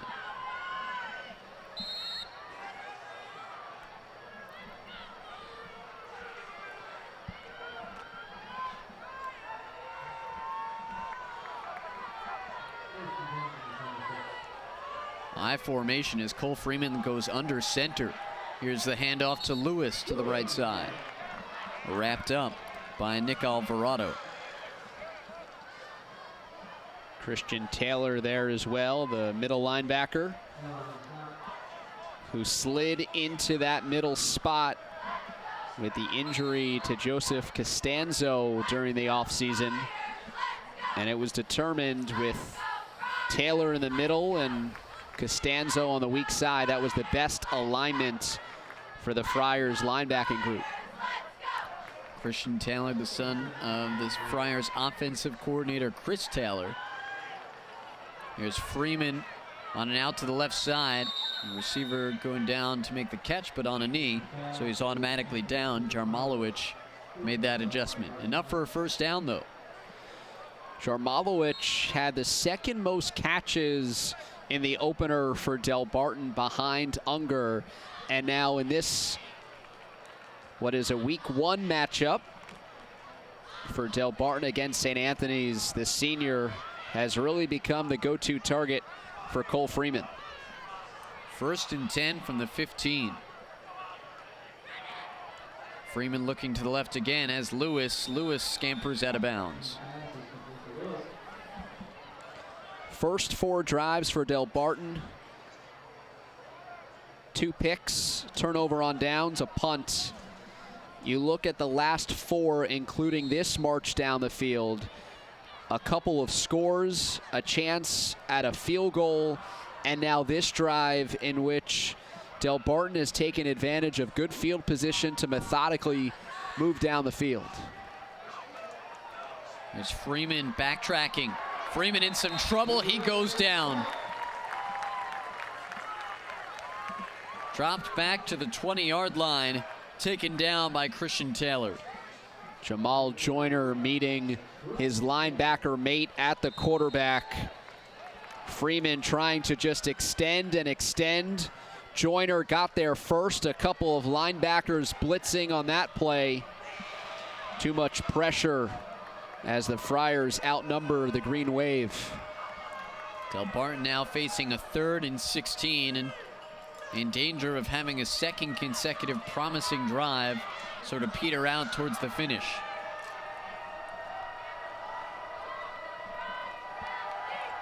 Here's Freeman over the middle to Lewis. Lewis completed catch, but no gain.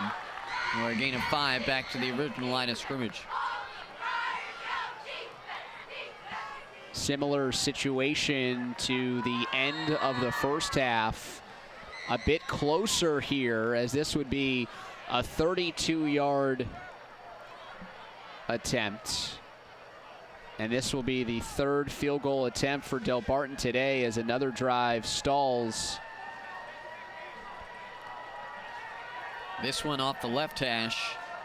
Copel's made from 37, missed from 39. This from 32, and it's no good. That was a low line drive kick. That didn't seem like it had a whole lot of promise off his foot.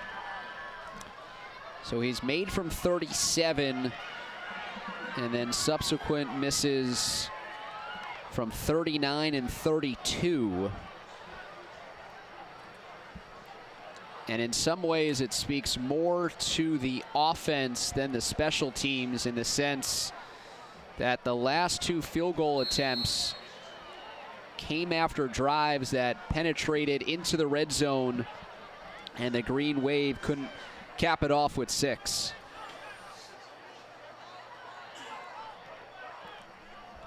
But nearly a 4-minute drive ends without points for the Green Wave.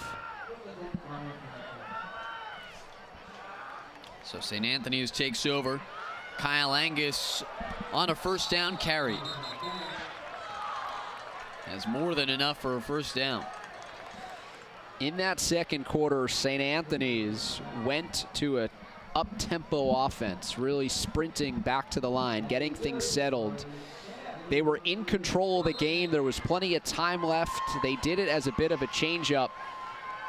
But I really like the way that the up-tempo nature got the offense going. Let's see if they go back to that. Perhaps a bit too much up-tempo. from the St. Anthony's side as they are called for a first false start.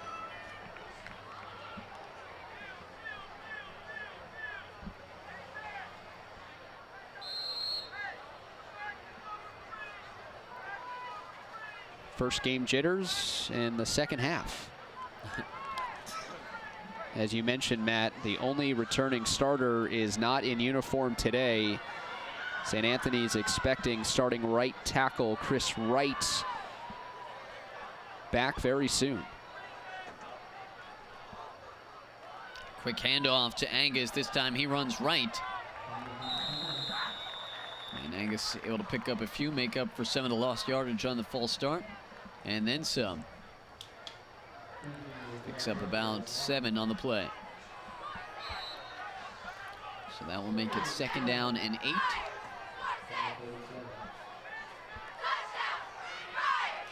St. Anthony's all of a sudden, after a couple of missed opportunities for Delbarton, the Friars with a chance to really put a stronghold on this game. They have their largest lead of the night at 17. Angus completely hammered as soon as he got the ball. Good pressure from the defensive line of the Green Wave. William Smart in the middle of all of that. 6'4", 255.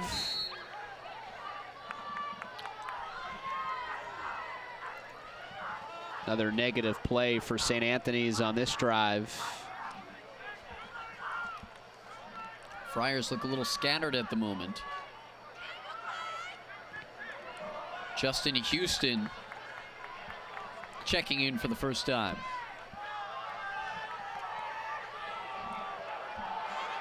Deep ball down the near sideline, broken up nicely by A.Z. Lewis. The sophomore first-year starter going up against 6'3", 210-pound Jaden Jemigan.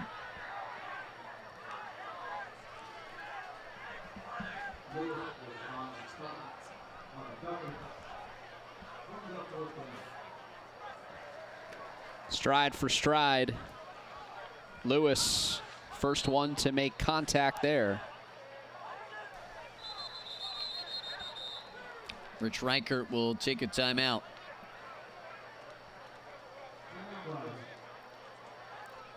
Let's take a look at the upcoming schedule for the St. Anthony's Friars. Of course, week 1 tonight.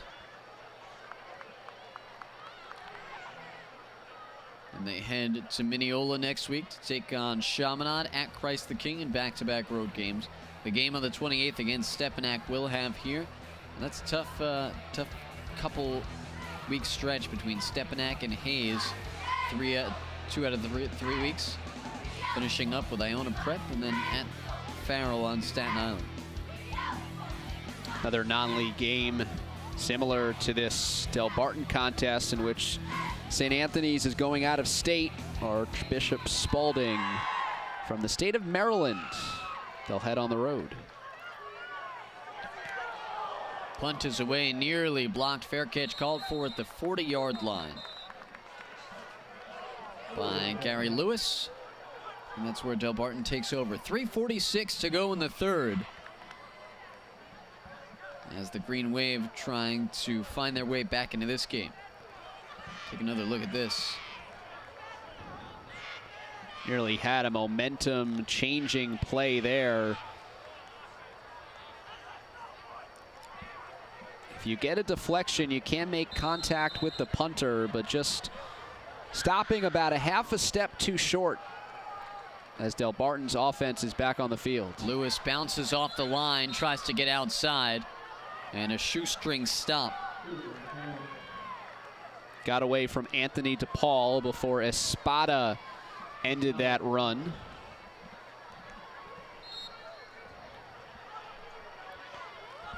Delbarton has had great field position throughout the game. St. Anthony's, they've squibbed it, kicking off. And so they've lived around a starting spot of around the 35 to 40-yard line all game. Well, it looks like they're giving McGrath a reception on that play. Thought that hit the turf. McGrath cramping up a little bit after he made that reception. But it's 3rd and 1 for Delbarton, inside 3 to go in the 3rd.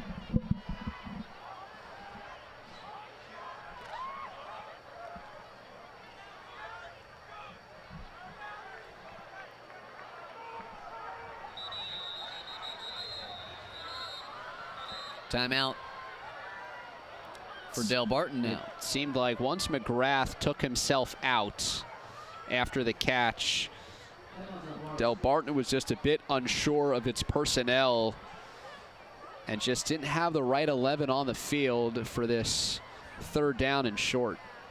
We saw what St. Anthony's had coming up. How about Delbarton?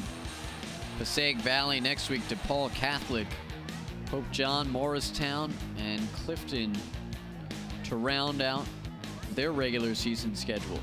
Delbarton, the last 2 seasons, a combined 7-14 through the first couple of years of the North Jersey Super Football Conference.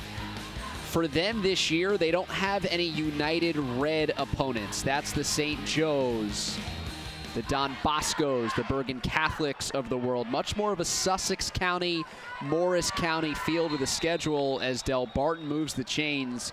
And so there's some hope from the Green Wave that the record will improve.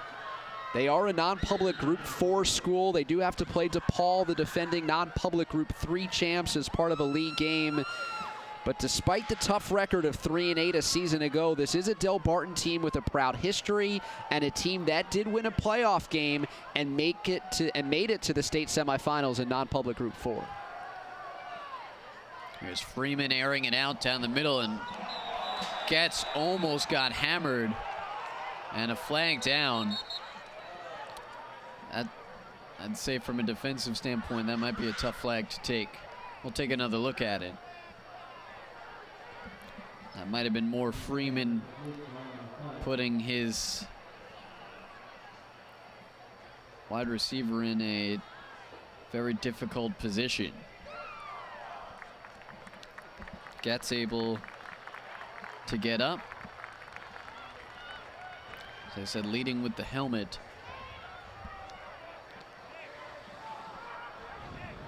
Take another look at this. It's a call at the start of Richie Reichert's head coaching career. He would think it's unfathomable that that would draw a flag, but it is a different age and a different era of football officiating. And you have a receiver who is somewhat defenseless, who could not make the reception, and a defensive player swooping in, leading with his head. Is it harmless and innocuous and just kind of a football play? Yes. But when you're looking for particular points of emphasis, that's clear. It might not feel good. I would disagree based on Espada came out of that contact, had to fix up his shoulder pad because that's what made the contact, not so much the helmet. And he did slow down almost as he was going into. You sure that wasn't just the replay? Could have been. Could have been. An ode to our terrific crew on this Friday night in South Huntington.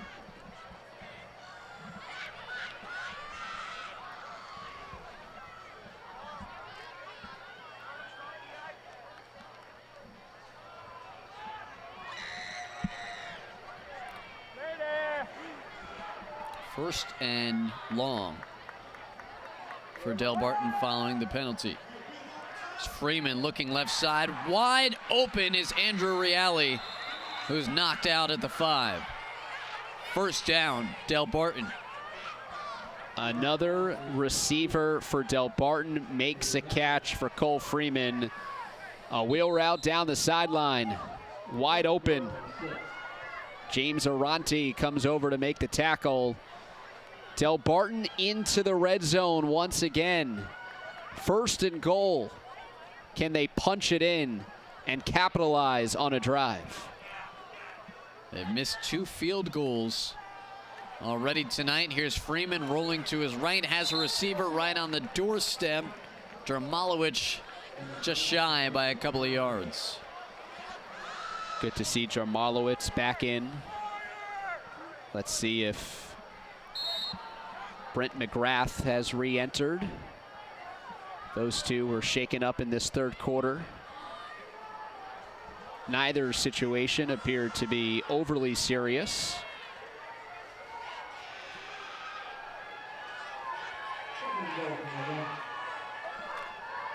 Under a minute to go in the third quarter. Lewis in shotgun, looking to his left. Flushed out to his right. Lewis sees an opening, cuts back inside. Touchdown, Delbarton. So Cole Freeman using his feet.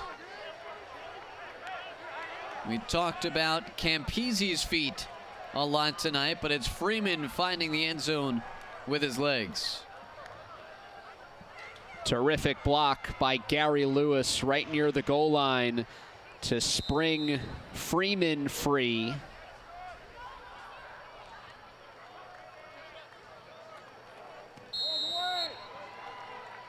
Point after, no doubt about that one.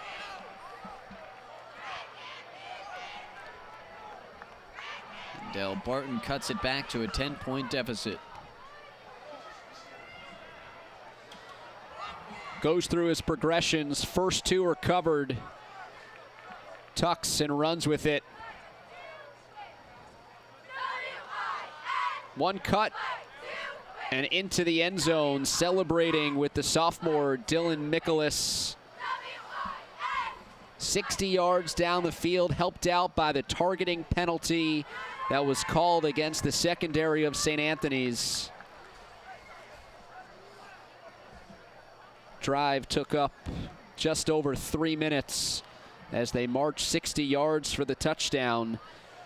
You have to wonder about the complexion of this game if Delbarton had the touchdown touch on their previous two drives where they marched down the field and then missed a couple of lengthy field goals.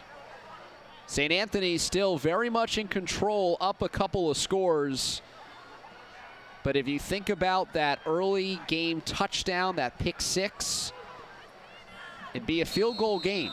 And so a lot of football left to be played with the sophomore Cole Freeman at quarterback for Delbarton and the Green Wave feeling more comfortable here on the road. Daniel Parker backtracks to the end zone. And a touchback for Delbarton. Not only that, but if the Green Wave made one or both of the field goals that they missed, we'd be looking at a one-score game. We looked back at the series history earlier in this game, and that is one thing that we've had consistently throughout this series is close games. There's Keith Weiserick, the head lacrosse coach here at St. Anthony's. We talked in our open. The reason this game is occurring now is because there was that history, the lacrosse rivalry between Delbarton and St. Anthony's. And a couple years back when Richie Reichert was looking for another non-league game, it seemed like a logical leap. Why don't we see if Delbarton's available? And they have been. Reception by St. Anthony's, some flags down after the catch, right in the area of Daniel Parker. This one might be coming back.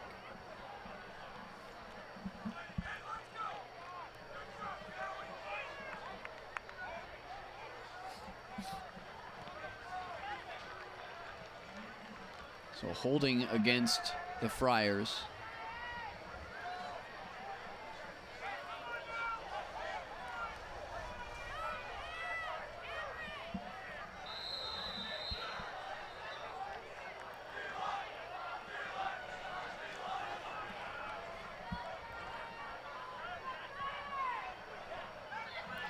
Back for first down and 15.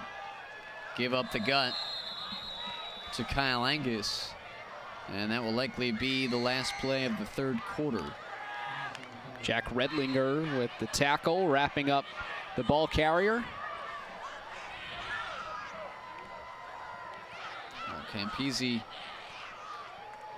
just waiting for the clock to run and expire, and it does. So the difference the same as when we began the second half. It's a 10-point lead for St. Anthony's, but don't go anywhere. Delbarton has found a groove offensively. Fourth quarter coming up on News 12 Varsity. Second down for the Friars as we begin the fourth quarter. Daniel Parker goes in motion, and they try up the middle for Kyle Angus. Making Makai Murphy blazing speed up the middle. Touchdown, Murphy.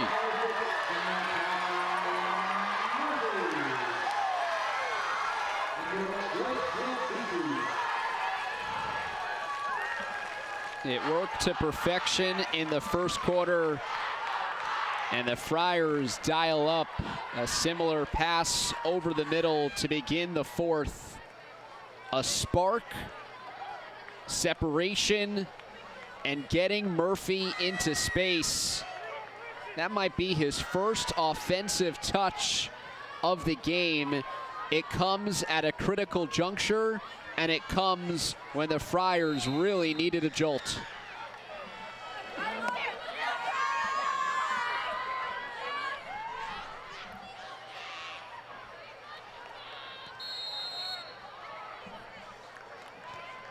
Extra point is up and good. The extra point is good. St. Anthony's leads 34-17. And a slip right up the middle, almost how they scored their first touchdown of the game, David. A little slant, and Makai Murphy, nobody was catching him at that point. Friars have done a much better job of establishing the running game, so the play fake to Angus, much more believable at this stage of the game. Incredible how Murphy goes untouched after the catch. Just understanding that there's nobody in the middle of the field. There's no safety help right up the middle. Another 75-plus yard pitch and catch for St. Anthony's. They've been about the big play today. 3 of those touchdowns and a pick 6 of 47 yards. This has been an explosive playmaking team today. So Greg Campese's touchdown throws are on the shorter end through the air, but they show up stats-wise as big plays. 76 yards, 75 yards, and now 78 yards for touchdown passes for Greg Campese. Special teams getting a bit more adventurous, kicking it deep to Gary Lewis. You mentioned the yardage. It also should be noted that it's 3 different players.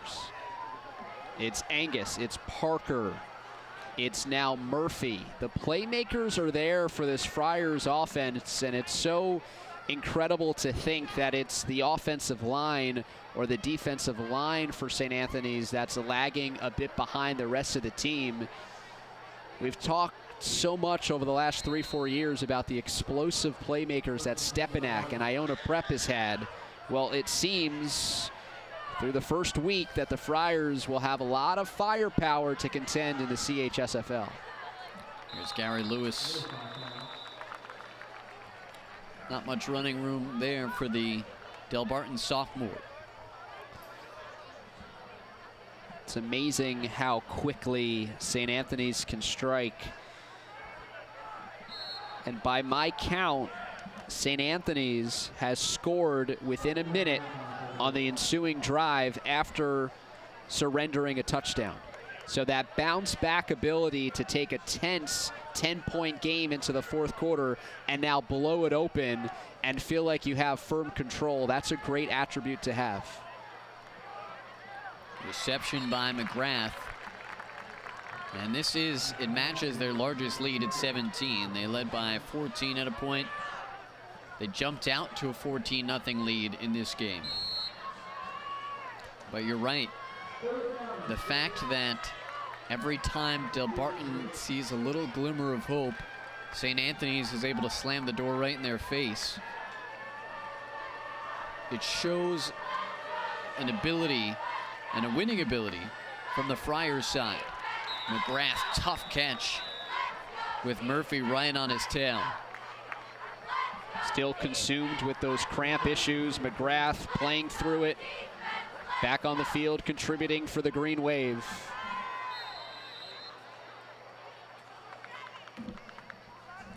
Their execution has definitely been a lot better. Penalties early. Haven't seen a ton of them since. After a rough first quarter in which they were shut out, they've scored 17 points. And their sophomore continues to get better, even keeping his cool after dropping the snap and making sure that it was a neutral play, throwing it incomplete down the sideline instead of taking a loss. I know it was a fortuitous bounce, but that was some good headsy play by Cole Freeman. That is not something you normally see a sophomore do. Usually there's a little panic in there after something like that occurs.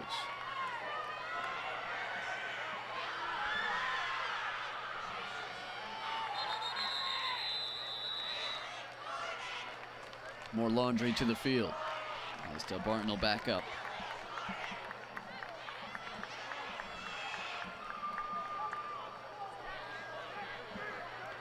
So naturally, when you compliment a unit for not taking penalties, one relatively immediately is thrown. St. Anthony's needs a defensive timeout.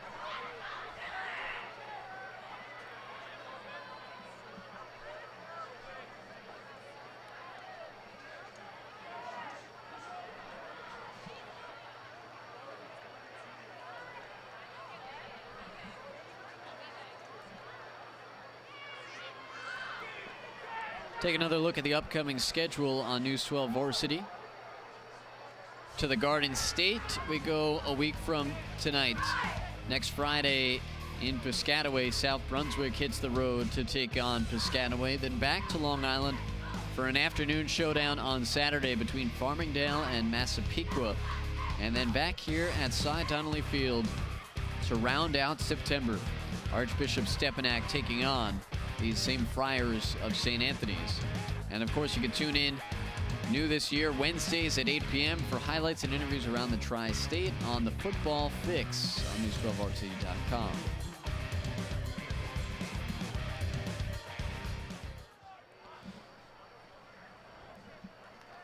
Second and long for Delbarton. Freeman heaves one. A little miscommunication between he and Jarmalowicz. Yeah, might have come out of his break a bit early. If not, that's a rare errant throw by Freeman, who's definitely been slinging it around quite a bit. Be interesting to see him against other United White competition in DePaul and Pope John, Seton Hall Prep, to see how Freeman matches up against some of the best teams in the Garden State.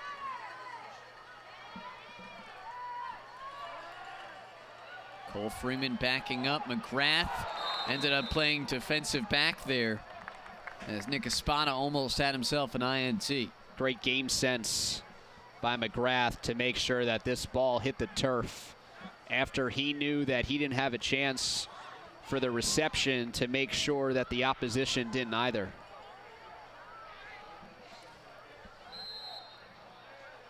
And that touchdown by Murphy, it was a deflator. Just completely took the comeback out of Delbarton's vision. As they were rolling coming off of the touchdown late in the third quarter, it was a team that was moving the ball efficiently. Here's Kofeld. Incomplete, turnover on downs. As Kofeld on the fake punt was looking for Joseph Kearns. Can't remember, Kofeld was in the mix to be the starting quarterback this year. So he does have an arm, but it will be a turnover on downs. Did throw a touchdown in week 0. Bit of a desperation play at this point, but one that was needed in the eyes of Brian Bowers. as he returns to his home county. West Islip graduate, 1987. Remembers scrimmaging St. Anthony's as a high school football player.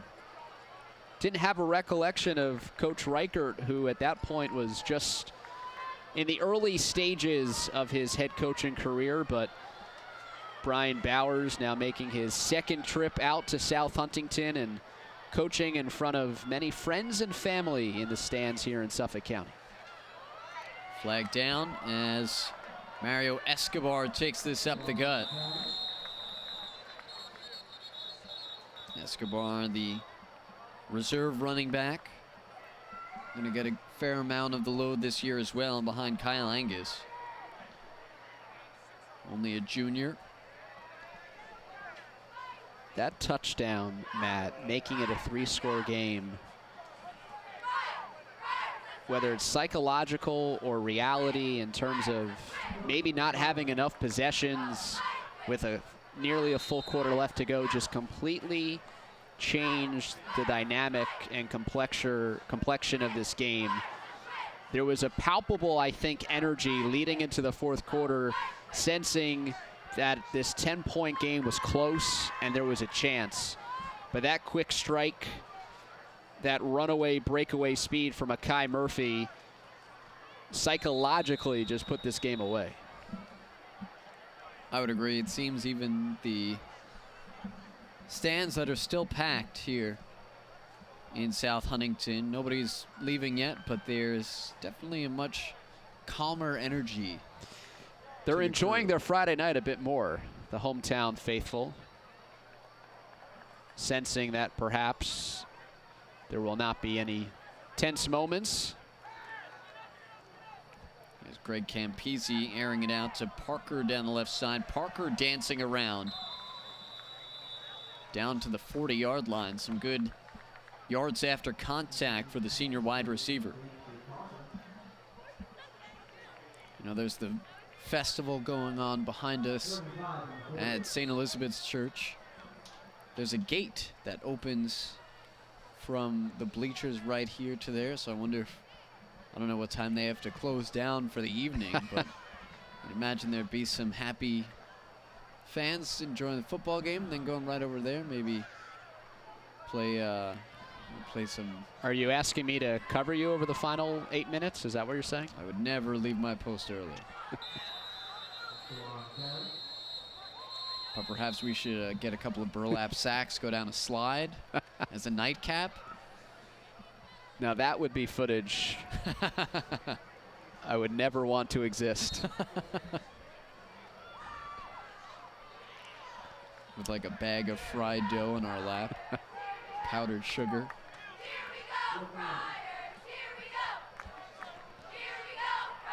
Fourth and 1 on the way for St. Anthony's. We're closing in on the midway portion of the fourth quarter. And the Friars have 1-0 in their sights to start the season. Potential good test here for the offensive line. Pooch kick for Campisi. Friendly roll for Delbarton as it goes into the end zone for a touchback. Not meant to be. Campisi handling a lot of the punting duties a season ago. Trying to angle it out of bounds. Delbarton to take over at the 20. Really no reason for the Friars to take a chance, give Delbarton any type of momentum. It's wise to have the Green Wave facing an 80-yard field, trailing by 17. And those are the moments, Matt, where I think the fan or the video game player just wants to go for it. But these wise coaches on the sidelines with decades of experience understand time and score a bit more than the layman.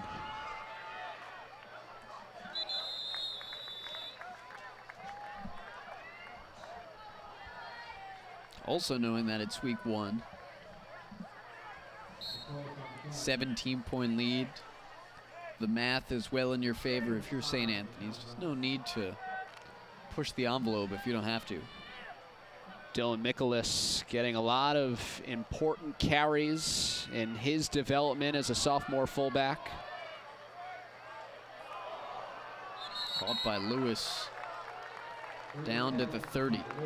Nicholas Alvarado slowing down Lewis just enough to offset his balance. We knew for Delbarton coming in, no Lucas Unger. Big loss for them and also us in the sense that we didn't get to see a game-changing type player. The Division I prospect from the tight end position broke his hand after catching a touchdown pass, or in the process of catching a touchdown pass in week 0 for Delbarton. His primary replacement, Daniel Papantonis, as the fullback, he went down and has not played since the first half, and so that has put Dillon Nicholas more into the spotlight as a fullback and H-back and tight end for the Green Wave,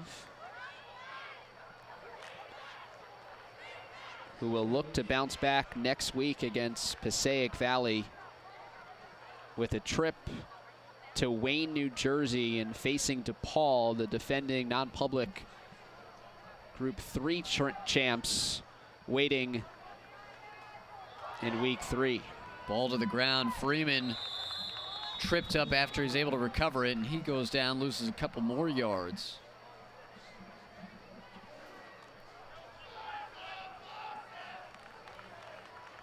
I think overall, Matt, super impressive with the sophomore.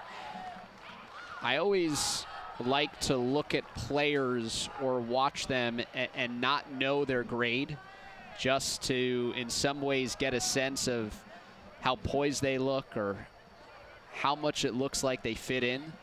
And I think without knowing, I think Freeman's playing like an upperclassman, like somebody who has multiple starts under his belt, not a sophomore making just his second career start. That pass thrown a little behind Getz. Make it Jarmalowicz.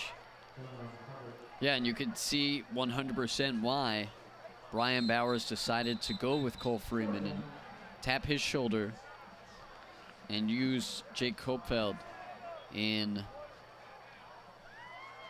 the versatile role that he is being used in. I don't know if you caught that, Matt, but Jamarlowitz got up. He got a slap from Espada, sign of good sportsmanship, and both coaches really espouse the values of both schools. You mentioned earlier how this evolved from a lacrosse series to a football series, similar schools with teams that play the right way. Both coaches know that when they agree to this home and home, they're going to get a good matchup, competition, respect. And the closing minutes here with the game somewhat out of reach, you can see the sportsmanship in which both these teams play and the values in which they represent. And I think for Richie Reichert, although he is wrapping up his head coaching career, would like to see this series extend. 2018 completes the third set of home and homes. It's a game that I think makes a lot of sense for both teams, despite the fact that, assuming that this result holds, St. Anthony's will have a 5-1 advantage in the 6 meetings in the last decade. But Delbarton seems to be pleased as well with the matchup, and we'll see whether or not Brian Bowers and Delbarton and the St. Anthony's side continue this series.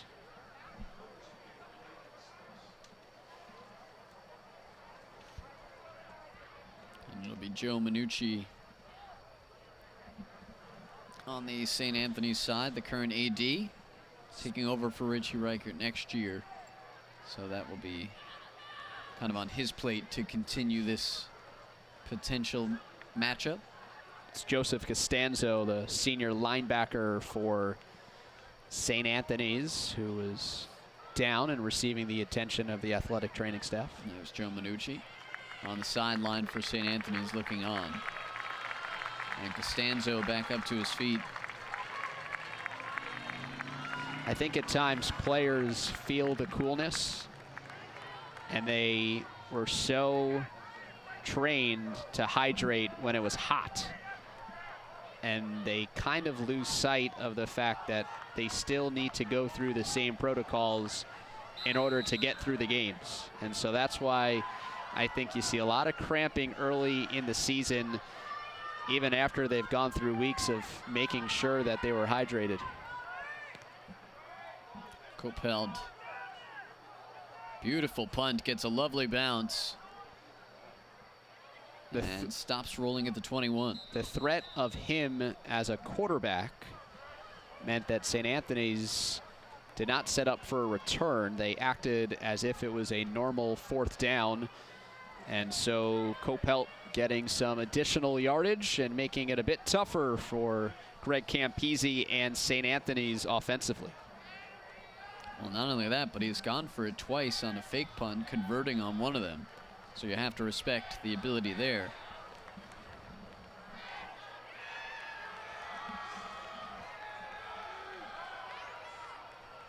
One thing Richie Reichert said to us about this rivalry, since we were talking about it a moment ago, when he said that the sportsmanship is great. Even in these close games, he said, you never hear any trash talking going on. Everything is, you're never worried about something happening. Just because you don't hear it doesn't mean it's not happening, right? Fair enough.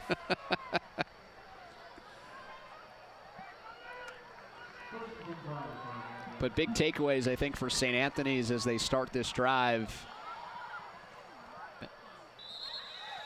Quarterback in for St. Anthony's, Robert McGee, 6'1" junior, will take Greg Campese's spot for the remainder of the game.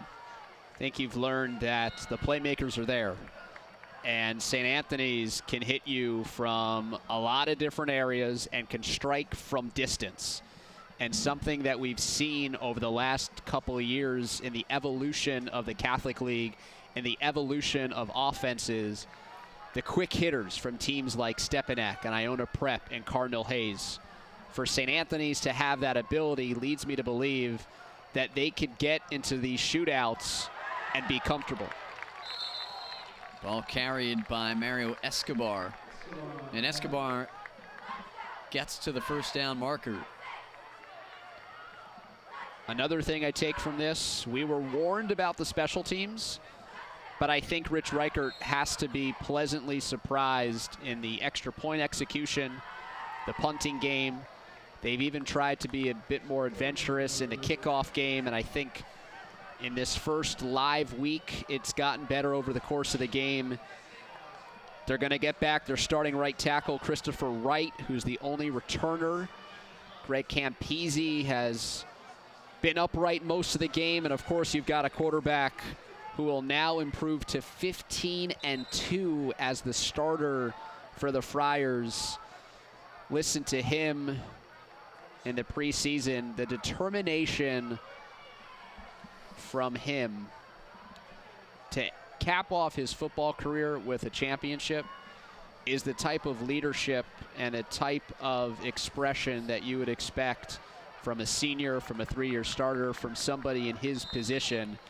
And so I think St. Anthony's, despite not winning a championship since 2013, they've been a player. They've been the #1 seed the last couple of years, and I think they're definitely trending in that direction yet again. St. Anthony's goes for it on 4th and inches, but unable to convert. So Delbarton takes over on downs with 1:45 to go. And you let the numbers speak for themselves. Campese has had as much success as one can have without being on top of at the end of the year through his first 2 seasons as a starter. So obviously wants to finish his senior year in the best way possible.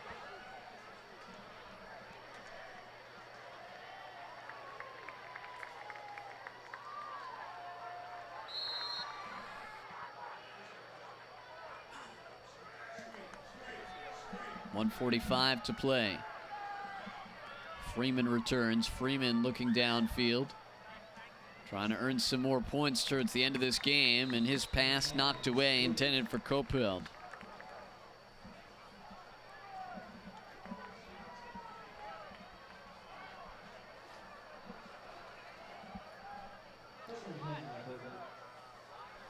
for Delbarton. Let's hope that Daniel Papantonis can return. Let's hope the early prognosis for Lucas Unger, in which Brian Bowers was optimistic with the broken hand of his star tight end. It seems that he will not need surgery. That's a good sign. Perhaps Unger could be a difference maker late in the season. But they've got themselves a quarterback, and that's a really good place to start after a tough beginning to 2018. McGrath got tripped up incidentally as Freeman was looking for him.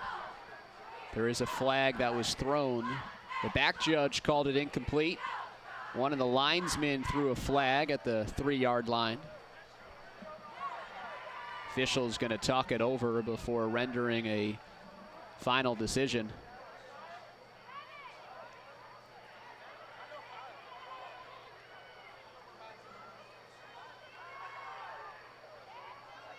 All right, so we have pass interference.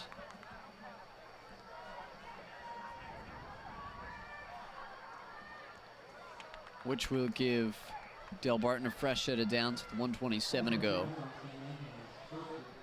So St. Anthony's to improve to 5-1 in this 6-game series. 2-1 here at home. And Rich Reichert was concerned about his special teams, especially reflecting back on how the 2016 matchup went. A 1-point loss for St. Anthony's in which they were plagued by special teams miscues. But they managed that facet of the game well. They actually got a couple of PATs in there. The operation going a bit smoother with some inexperienced special teams members. Anthony DePaul, the lineman, very experienced, 2-year starter, anchoring the defensive tackle spot. It's a great storyline, Matt. Richie Reichert's final year. Can the Friars take home their 15th championship under their legendary head coach? Well, Freeman lost the ball on the transfer. St. Anthony's will fall on top of it. And that'll close out this game. Christian Taylor falling on the fumble. He recovers it. So the Friars defense bookends this victory with a couple of turnovers. Got off to a hot start. A 47-yard pick six just minutes into the game. Follow that up with a 76-yard catch and run to take a 14-0 lead. That set the tone. That provided the cushion and separation. The Friars would continue to pile on big plays, really make Delbarton's offense work for every yard. A bend but don't break mentality defensively, complemented by 3 touchdowns of at least 75 yards. And the Friars on their home turf will begin 2018 with a victory. So McGee out to take a knee. And we'll see if they make St. Anthony's take the second knee. So for Rich Reichert, his first game in the spirit of school starting again. That it is.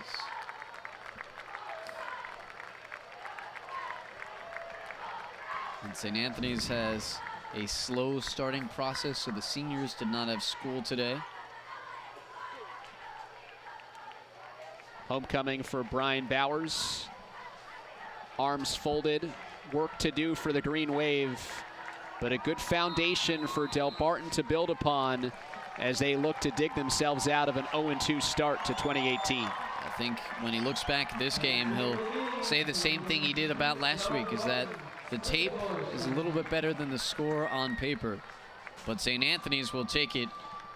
Week 1 in the books for the Friars as they move to 1-0 with a 34-17 home win over Delbarton.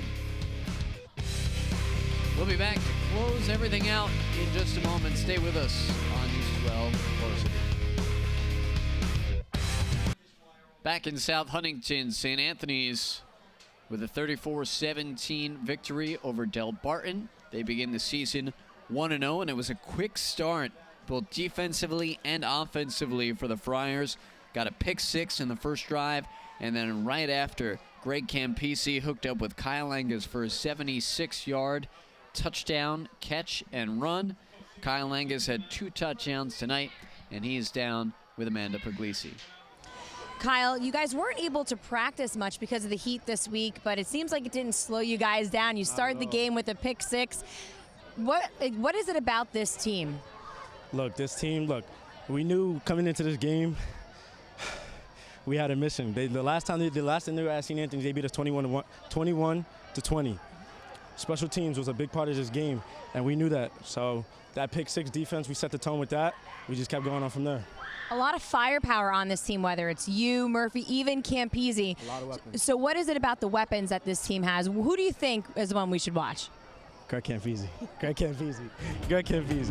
You like that Harvard guy, Greg Campisi. What does he bring to this team? He brings everything. He's a robot. He's a computer. He knows everything. We ask him any type of questions, he has it. That's our heart. It was a great win for St. Anthony's today. What are you going to take from this win against Delbarton that's going to help you in the Catholic League? We just got to keep moving on. We got to keep going. We got to use this game as a step stool, and we got to keep moving forward. This is it. All right, Kyle, good luck. You needed that. Thank you. Appreciate it. All right, guys, back to you. Well, Kyle Angus, I'm sure he'll bring some of that energy to our game here in a couple weeks on September the 28th when they take on Stepanak. Time now for our News 12 varsity play of the game. Michael Jarmalowicz for Delbarton. He had one heck of a touchdown reception. It was a beautifully thrown ball by Cole Freeman, stepping up into the pocket and throwing a beautiful pass. The outstretched arms of Michael Jarmalowicz. A highlight reel play and the News 12 varsity play of the game, and a losing effort for the Green Wave. That was pretty. Well, David, game one of the 2018-2019 school year in the books, and St. Anthony's gave us something to talk about. We'll see if one of these teams will give us some memories going forward. In the next couple of weeks, here's our schedule. Piscataway hosting South Brunswick next Friday night. Then on Saturday, September 22nd, we're back here on Long Island. Farmingdale against Massapequa, and St. Anthony's and Archbishop Stepanak in a rematch of the championship game from a year ago.